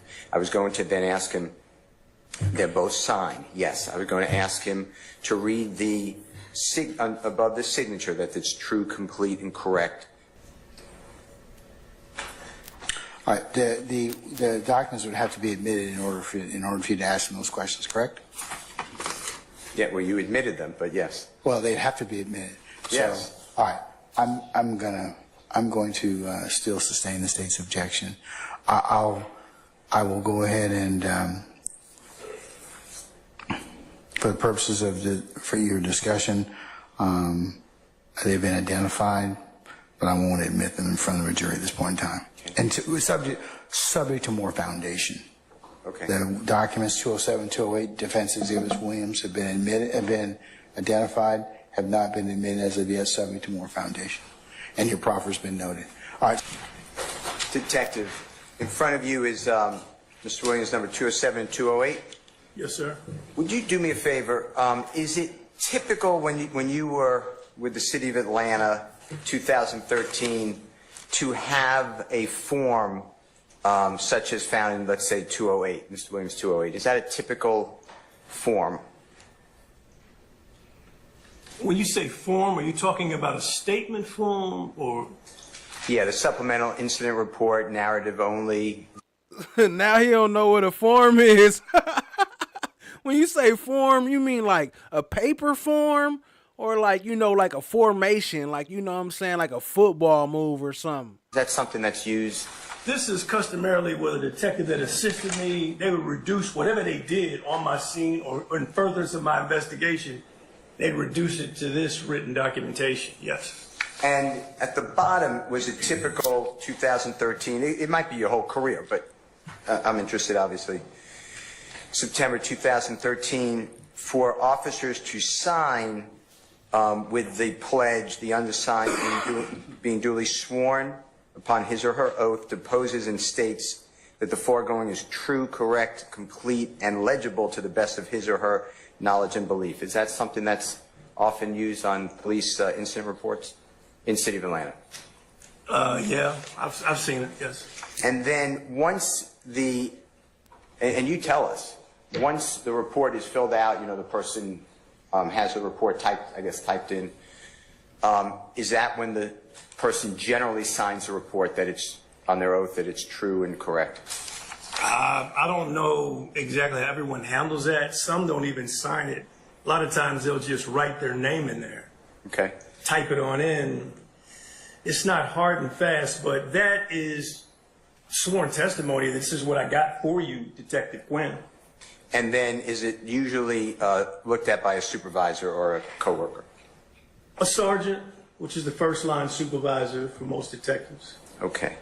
And do you ever get, or in this case, did you ever inquire as to why you have something that's incomplete, but yet signed and verified that it's true, complete? 208. I don't see that it's incomplete. Whatever they write me, that's their story. I can't scrutinize their work. Whatever you give me, I look at it, I evaluate it. I see how it fits into my investigation. So. Do you see how it's just has a sentence just stopped? Yeah, I don't understand that. It didn't matter to me at the time. Like, it didn't stick out. I guess you could say I missed it, but I don't think it's a huge deal. Okay. And I guess my real big question you may have just answered, just make sure this is true. You either missed it or it didn't occur to you that it was incomplete. Is that fair to say? And if it's not, you know, just tell us what was going on. I'll explain. Whoever does something for me, I get whatever they give me. But in this situation, I knew I was going to do follow-up interviews with those two people. I instructed Detective Tracy Lewis, Detective Calhoun to go interview, which I did make that attempt to do. I did go down and try to get those interviews. Yeah, Steph, I'm trying to plug you in right now. It's acting like it don't see your name, but yeah, I'm gonna add you when I'm gonna get you in there. Appreciate you, family. Once I got the dust settled on the investigation a little bit. Okay. Now, you've spoken, and I heard your testimony, that at times witnesses may not be truthful or accurate. How about that? Is that true? People, in most cases, even cops sometimes. I mean, I've had a lot of volume, a lot of cases that have come to me. It's different almost every time. And there's different reason for that. It doesn't mean the person has a bad heart or an evil intent. Somebody may see something that during a traumatic situation or a shocking or an unforeseen circumstance, and they may have just gotten it wrong. Is that fair to say? Objection. Compound question. I stand as the form. Is it fair to say that some witnesses may not be accurate because the event happened so fast. They just got it wrong. Is that fair? I mean, we're talking about humans, and I'm in the human business. Humans make mistakes. It's intuitively obvious. And sometimes witnesses intentionally fabricate, don't tell the truth. Is that fair to say? Objection, speculation. I'll sustain the objection. In your experience as a law enforcement officer, have you ever known witnesses to not be truthful? In the hundreds of cases I've worked, yeah, there's been witnesses, there's been people that have given statements that haven't been truthful. It's up to the detective to test the veracity of information he receives or she receives. And some potential witnesses may not be truthful because they have an agenda, like getting a deal. Is that, you know what I mean by a deal? Oh, I know what a deal is, but what are you talking about as it pertains to this case? Well, let's just use a Mr. Bean, okay? Adrian Bean? Adrian Bean, okay. FFS says, FOG, can I nominate Steph JK for being the mod here? Please and thanks. Yeah, I got you, fam. She asked, and yeah, I got y'all because y'all are some of my biggest supporters, and I appreciate y'all, family, and y'all do be helping out, so I got you. I'm going to get her up in there. Appreciate you, family. Appreciate the super chat. I'm listening. He asked for something called slack. Do you remember that in the recordings? I mean, everybody asks for slack. I don't remember him saying it, but I'm not going to dispute what you're saying. That's fine. And everybody in this world wants a hookup. I don't care what it is. And when slack could mean, and in this situation, Mr. Bean was looking for, my word would be leniency for him and Mr. Fred Prothro. Is that fair to say, if you remember? I think that's fair to say. That's normal. And a witness... In my experience. Oh, I'm sorry. In my experience, I would call that normal. Okay. And those people may shade the truth, lie, because they want to make it better for them. Fair to say? Objection vague as to those people. Mr. Bean. I'll sustain the question. Just use Mr. Steele. Okay. Just use Mr. Bean. You're going to have to give it to me again, Mr. Steele. Okay. Mr. Bean, let's just talk about him. He told you he did not have a gun during this incident that we're talking about. Fair to say? That's fair. And he told you originally that he said that he wasn't the driver of the car. Is that fair to say? He never told me he wasn't the driver of the car. That's a good point. He told you that he told the detective who originally spoke with him that he was not the driver of the car. Whoever that detective or detectives were. And that mitigates, because the driver of the car almost killed Officer Robeson-El. Fair to say? That's why I was there. And the driver of the car also came through a gate, or broke through a gate at an apartment complex, right? He did. And the driver of the car, presumably, and if you don't know this, I don't know, there could have been another car or a child or a human being jogging that, when the crash through the gate, was right there. And I think I shared that on the interview with Bean, that, you know, you could really mess some folks up if kids were on those tricycles, so yes. Yeah, and the tricycle you're talking about, that's at the house that Mr. Bean took out part of the porch, ran over the tricycle, then careened over the ledge. Is that all correct? A very reckless act, yes. And all of that, and then slammed into the wall of the laundromat, right? Well, it did the Dukes of Hazzard thing first. It went off the cliff. Yeah, and thankfully cleared the people in the police car. Which was, I think we covered that in the interview as well. I mean, I'm saying he almost landed right on the cop car. And there could have been other people walking. That's just a pedestrian area, a business area, right? Yeah, and in my experience, people running from the police or running from trouble, they will run through red light on Peachtree. It's just how it is when folks are trying to get away. They're not being careful with both hands on the wheel. Because they don't want to be held responsible for what they did. Fair to say? Anyone fleeing or running from the cops, from the folks, they ain't trying to go to jail. And Mr. Bean told you, if you recall, that the car drove by itself. You remember that? All the driving through the gate, once it hit the gate, the car just drove by itself. Do you remember him saying that? I do remember him saying that, but brakes don't work when you're driving at those high speeds. The kind of velocity it would have taken to take out that. Hey, shout out to Ashbay39. She say, anyone else think love was taking care of Glanville during those comfort breaks, or just me? I don't know. Either her or Fanny. I just playing. No, I don't think so. But they might have had somebody. They might have sent somebody in there. I don't think they personally did it, but they might have sent somebody to the office for them, though.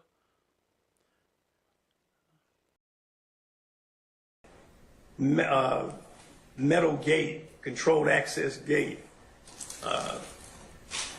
The car was out of control. And he was the person putting the car out of control. That's without question. And he also told you he knew nothing about the armed robbery before it happened, right? That's what he told you.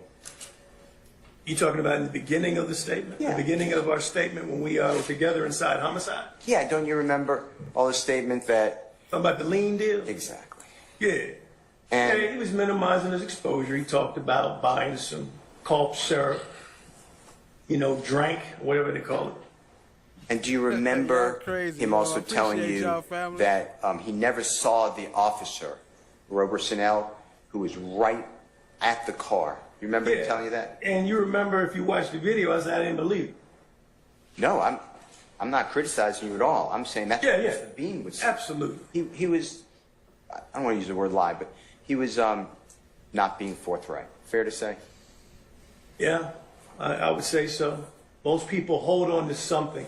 In my experience, most people... Objection, Your Honor. Calls for speculation and relevance. I'll sustain it as to the speculation that you can rephrase. It's fine. And Mr. Bean also told you that he never heard the officer's commands to stop. Remember all that conversation? Yes, sir. Now, Dad, you and I have had many cases like this together. I know for a fact that dealing with a kingpin in any homicide investigation, it's like dealing with a CEO of a company. Make sure you hit the comments and let us know how you think the case is going to turn out. We're having a conversation. And he might not have said this, so correct me. He's a nonviolent person.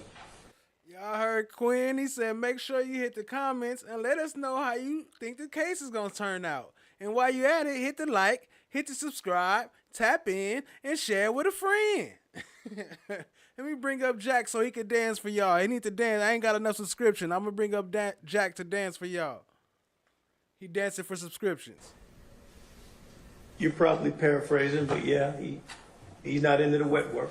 Now, you did find out that Mr. Bean, just within a year of September 11, 2013, he had shot 2 unarmed men. Do you know that?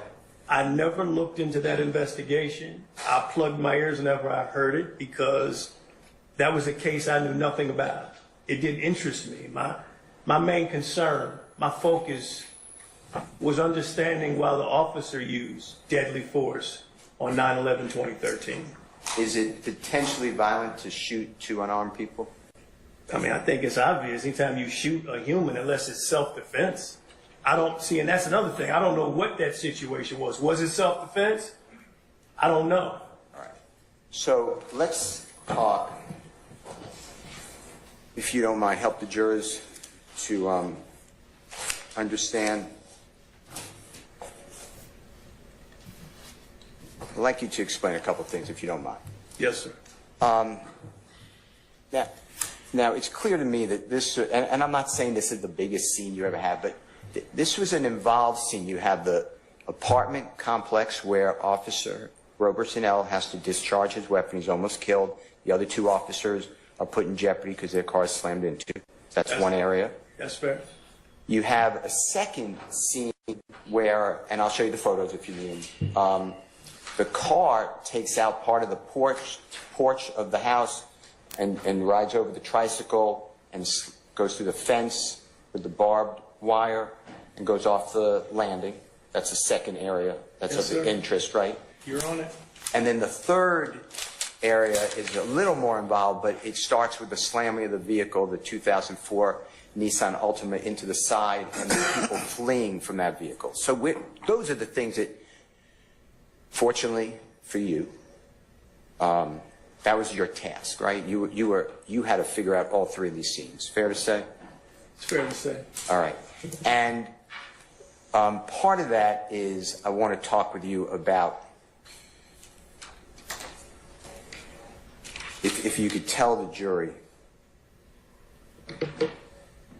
how much time passed from Mr. Murphy entering the 2004 Nissan Altima on the driver's side rear and Officer Robeson-El saying stop with his gun pointed to the time that the car is slammed into the laundromat? Based on the statements, the one in particular that Detective Robeson-El gave me, it probably unfolded in less than a minute. I wasn't there, but just based off the way it was explained to me, it was almost instant. And with that, God forbid, Officer Robeson-El was almost killed with the car to the time that the car slammed into the laundromat. So did somebody get up while it's in midair? That's what or it doesn't always have to be in midair, but going. Did they get out in midair? No, he asking what happened to the female that the officer said was in there, or the fifth person. We got that coming up. Watch. I didn't get that. Okay. Oh. All right. And that seems unlikely. Is that your thought? And if it's not, that's fine. I've seen this a form. You can rephrase, Mr. Steele.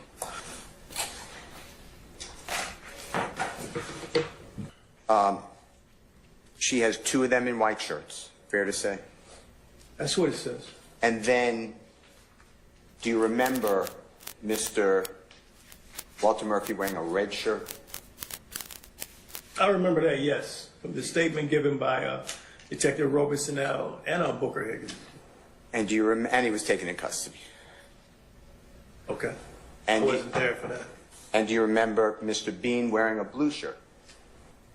I don't remember what he was wearing unless you got a picture of him. I'll show it to you. I'll show you a document, see if it helps you. And then do you remember Mr. Fred Prothro wearing also a blue shirt? I don't remember Fred's shirt. Okay. Let's go back to, and I promise you I will not forget about the blue shirt. But let's go back to Officer Robeson-El. How many times did law enforcement reason that he fired his weapon, discharged his weapon? When I say, I'm talking about the same incident, same day in that apartment complex. We talking about Detective Robeson-El? I don't know off the top. You'd have to show. Okay, so the lead homicide detective that was only there to investigate the shooting of the officer doesn't know how many shots the officer fired? How does that make sense? Make that make sense. You ain't got the answers, Sway. You ain't got the answers. I mean, I don't remember how many times he fired. Is it in your report? I don't have a report. I will show you. That was 10 years ago. I left that stuff at headquarters when I left. It's about the light blue.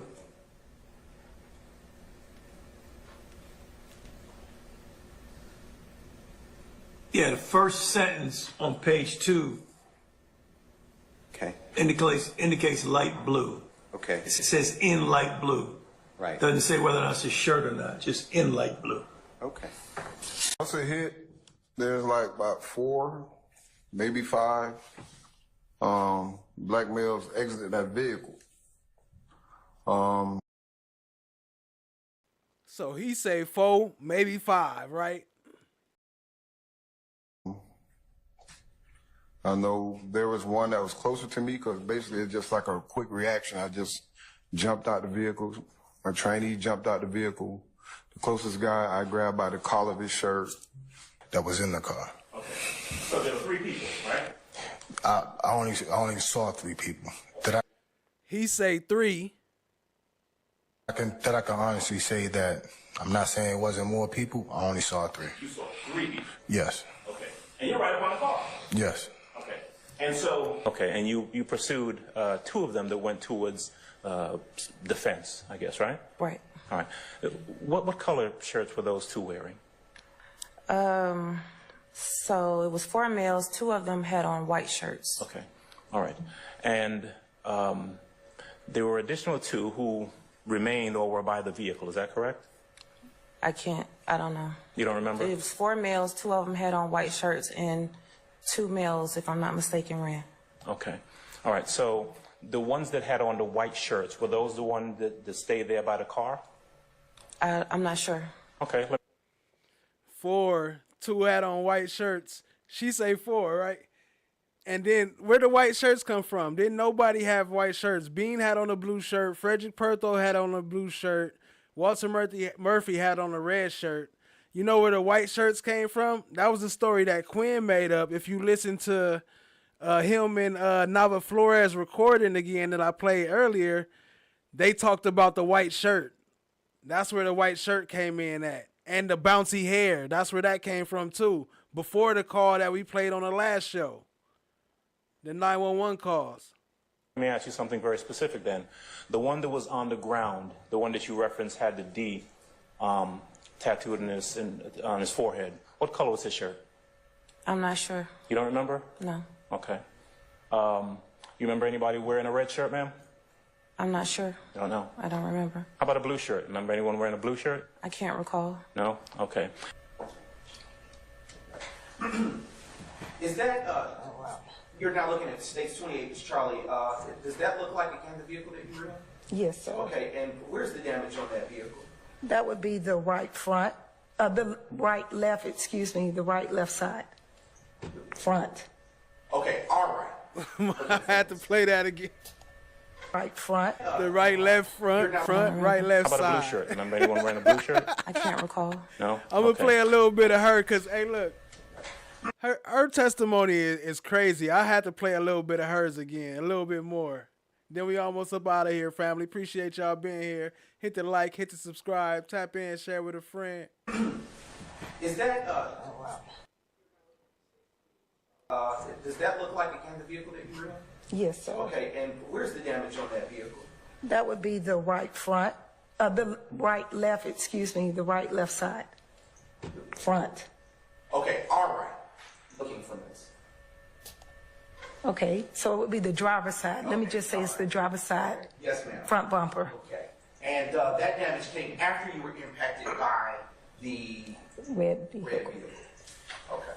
Yes. And earlier you stated, and I'm going to now transition, well, I also want to transition to State's Exhibit 29, Charlie, followed by State's 30, Charlie. Why did you think that the driver of the vehicle was female? Because that individual had shoulder length hair and it was bouncing and waving like most women here would do. And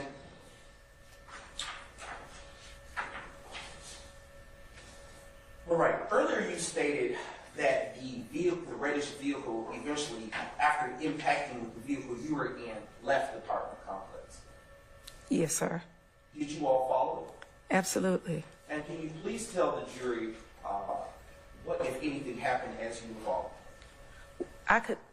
I heard gunshots.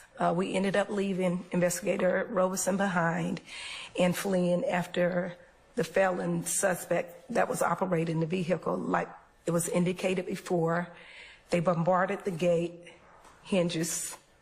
It was dismantled and it rapidly flew from the entrance and exit of that complex across the street over Hateville into the yard that was right in front of the complex until it hit the tree and eventually, like I said, went airborne. Okay.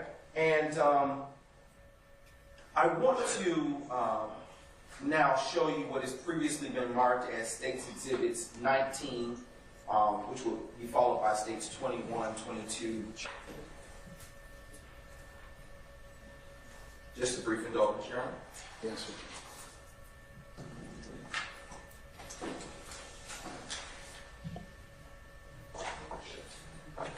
I am, my apologies, Your Honor. I am now going to approach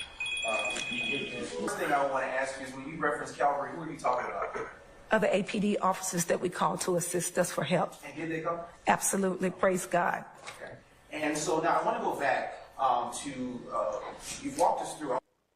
Her lying ass talking about absolutely, praise God. And sitting there lying. I want to go back to the apartment complex.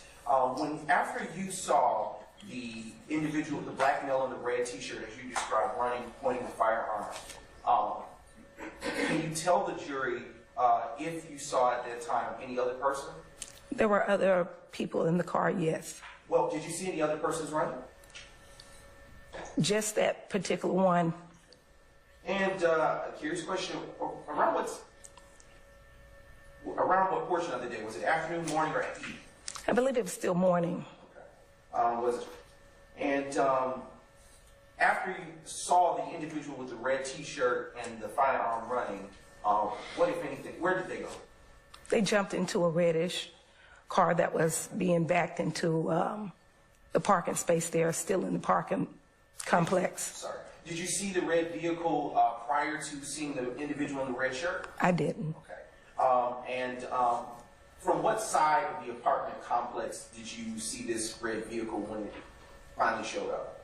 It was that would be the left-hand side of coming into the apartment complex. Excuse me. And if you remember, what door did this individual enter the red car? I don't recall. And at the time that you...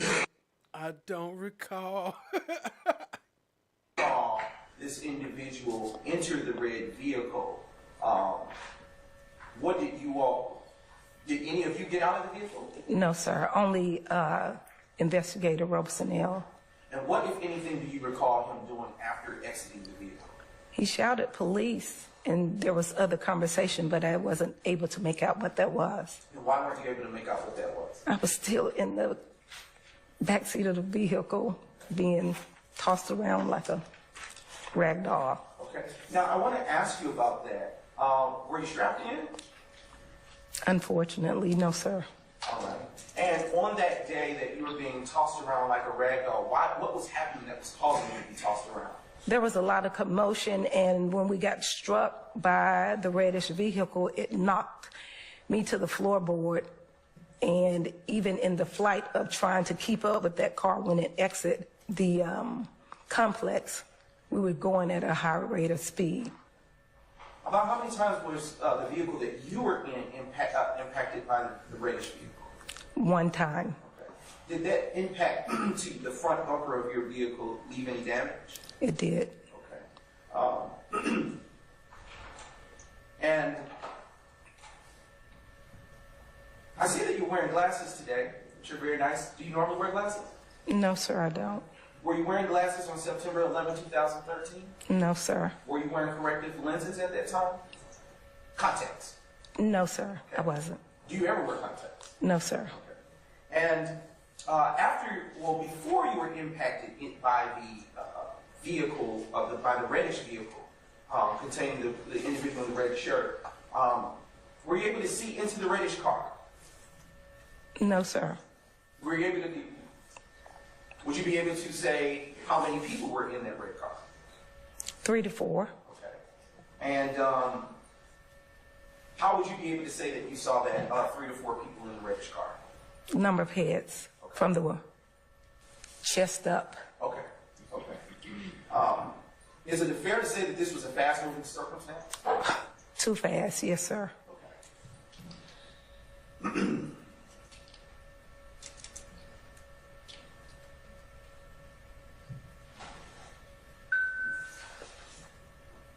Just a brief indulgence, Your Honor. Yes, sir. Are you nearsighted or farsighted? I can't advise. Okay. Why weren't you wearing your glasses on that day? I normally don't wear glasses. Personally, I like to wear them just to suit up my attire. Okay. It's just my forte. Okay. But they are prescription, is that correct? Absolutely. Okay. And I would like to ask you, Are you able to see better close or far away? Half and half. Okay. All right. Given that, when you were in the back seat of the vehicle that you were in on September 11th,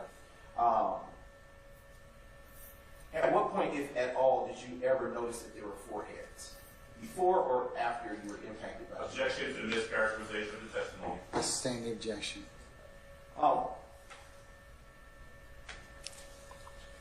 Earlier you stated you saw 3 to 4 persons from the top up, from the chest up.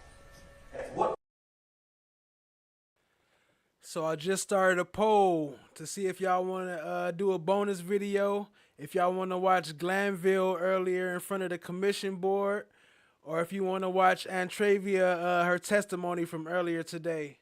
So y'all hit the poll. Let me know which one y'all want to do, and we're going to get it in. If not, then we're going to end it. Appreciate y'all, family. Hit the like, hit the subscribe, tap in, and share with your cousin's friend.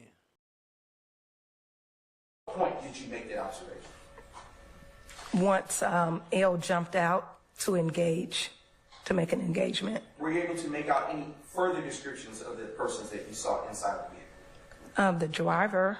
Okay, let's walk through it. What description did you make of the driver and any other persons, if you were able to do so? I thought the driver was a female.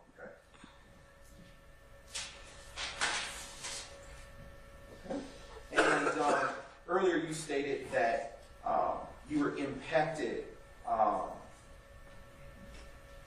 by the vehicle. Where on the vehicle? On the front or front right or front left of the vehicle were you impacted?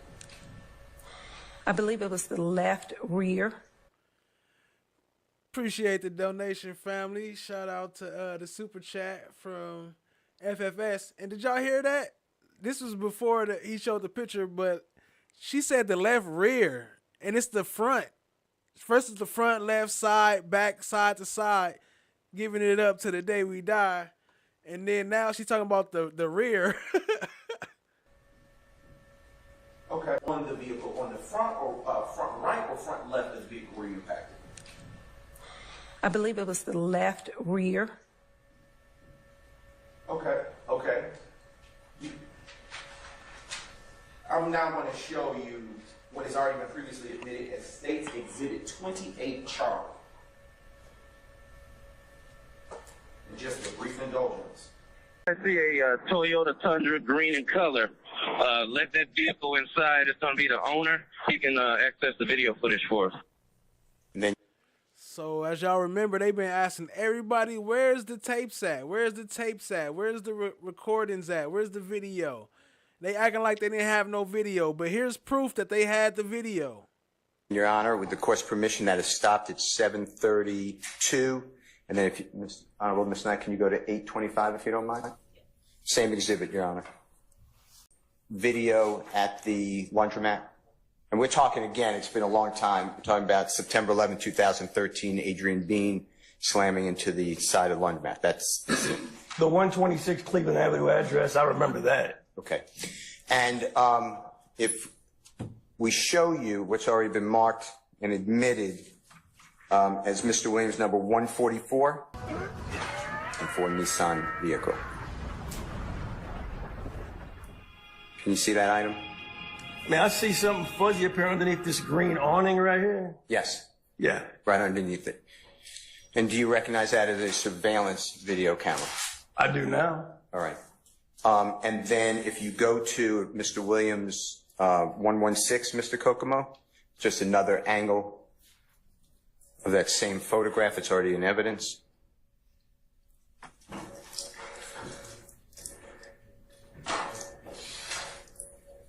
And then, Mr. Kokomo, if you could zoom in on that. You see the other side of that surveillance camera? I would say that's a better shot of it, yeah. Okay. Now, you are aware that officers, with the assistance of the owner of the laundromat at 116 Cleveland Avenue, came out to the scene and viewed video surveillance. Are you aware of that? I wasn't aware of that. I didn't get anything reported back to me. Okay. Your Honor, we're starting at 1403 with the court's permission. Yes, Okay, come in. Can you advise if we need to set up a separate channel for this incident? Hey, what time does call come up, radio?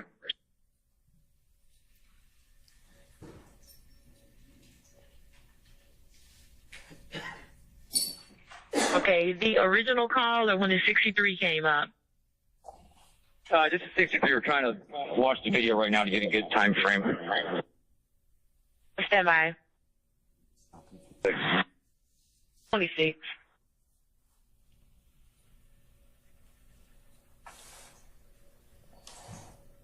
Up around 11:58, around 11:58. 2 minutes till noon, yes. Okay.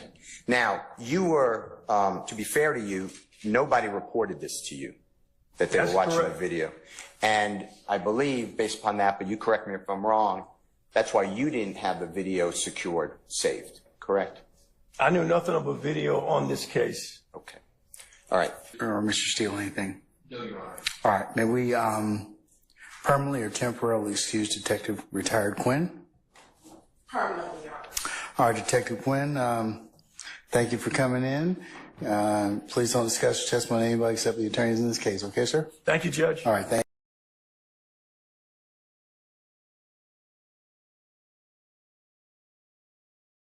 All right, let me check the poll. I'm about to end the poll. You better get your vote in now. We got 5 seconds. 4 seconds. 3 seconds. 2 seconds. 1 seconds. Poll is ending now.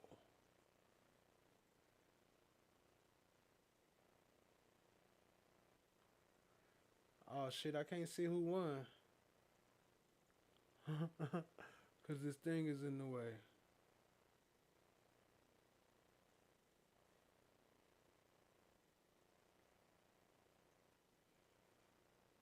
I can't see my poll. Oh, here we go. Orca, Glanville talks Orca. All right, let's get it in real quick before we wrap it up. Appreciate y'all being here, family. We're gonna tap into Glanville, his newest what he doing right now, since he ain't in the courtroom.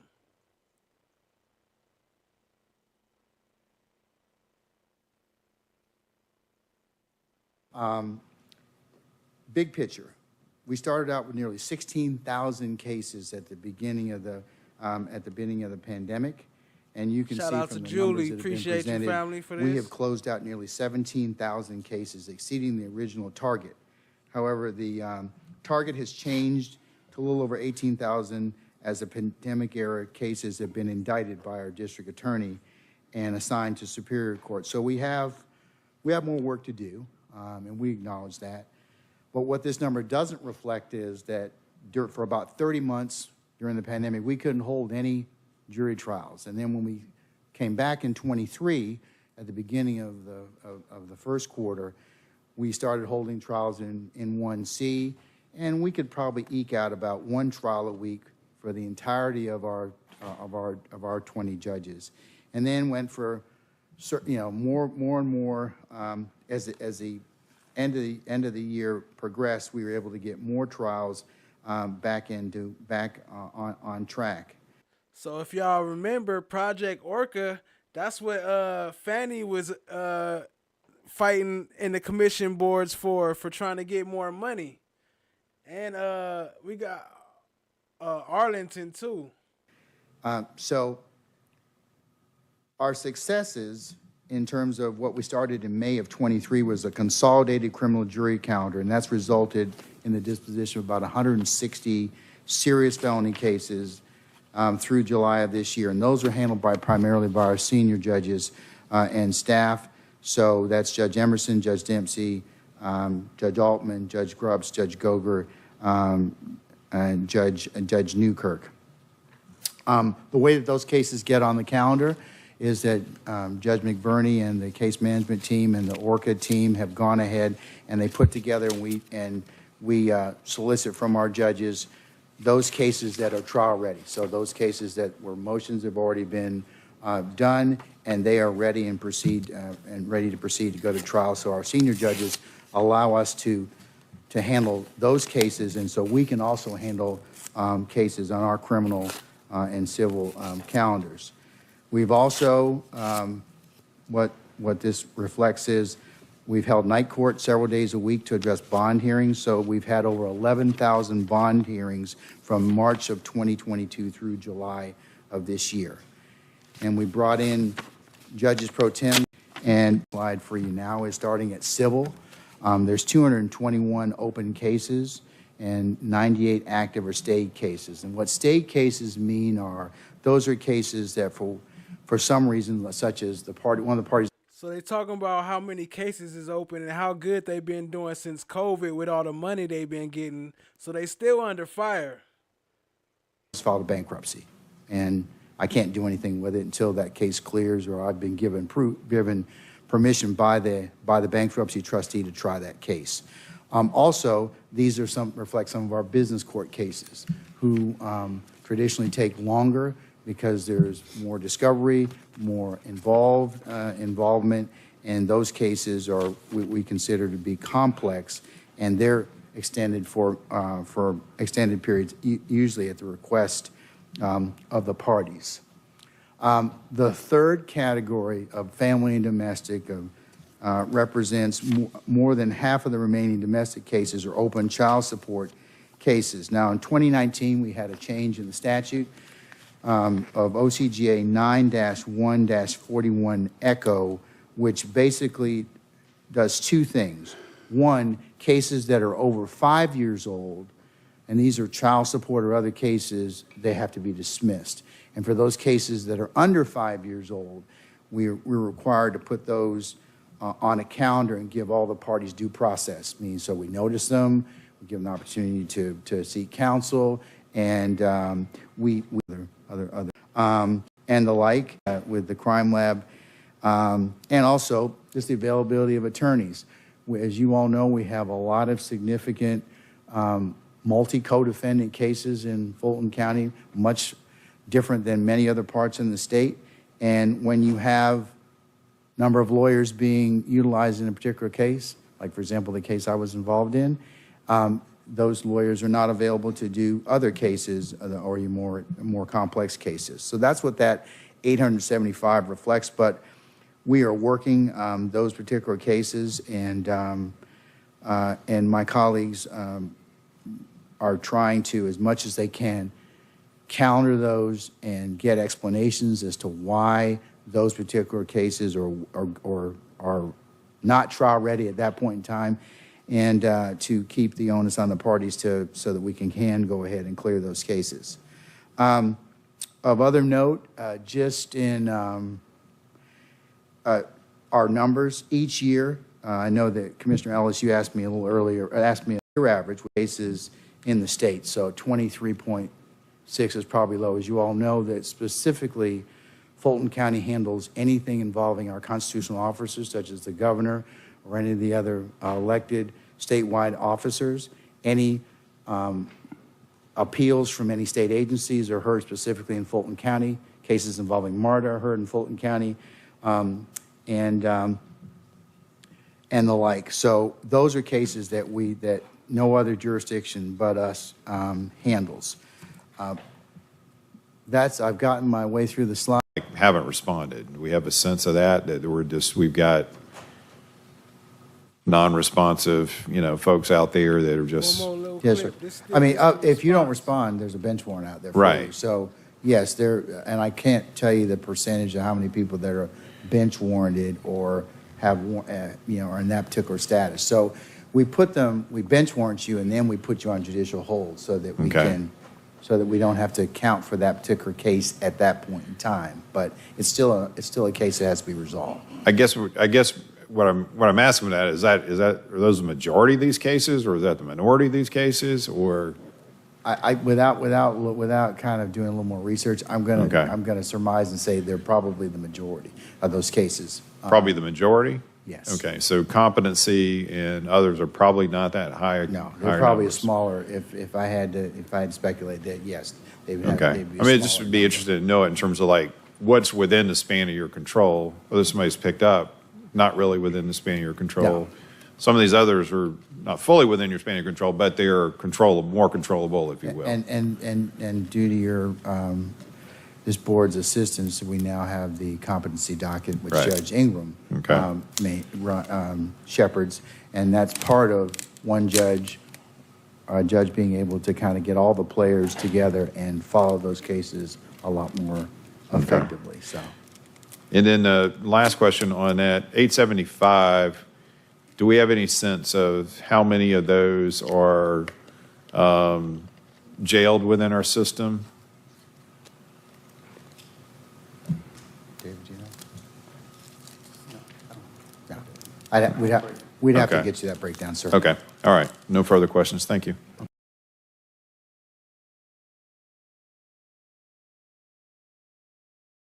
Reaching out to me concerned about Ms. Ormsby, was afraid that she was going to also resign. And Commissioner Arrington, if you want to talk about personal attacks, I remember the I think it was the July 18th meeting, I reached out to your office because I heard I was personally attacked by a reparations task force member up here on the dais in mockery terms, and I asked to see the video. But miraculously, the first 22 minutes of the video was deleted or not there. So I never got to verify exactly how I was mocked by a current reparations task force member. So there is some code, some kind of decorum that does need to be met with this group. You need the chair of that task force to be able to implement it, to stop it. On that July 9th meeting, it was residents from Johns Creek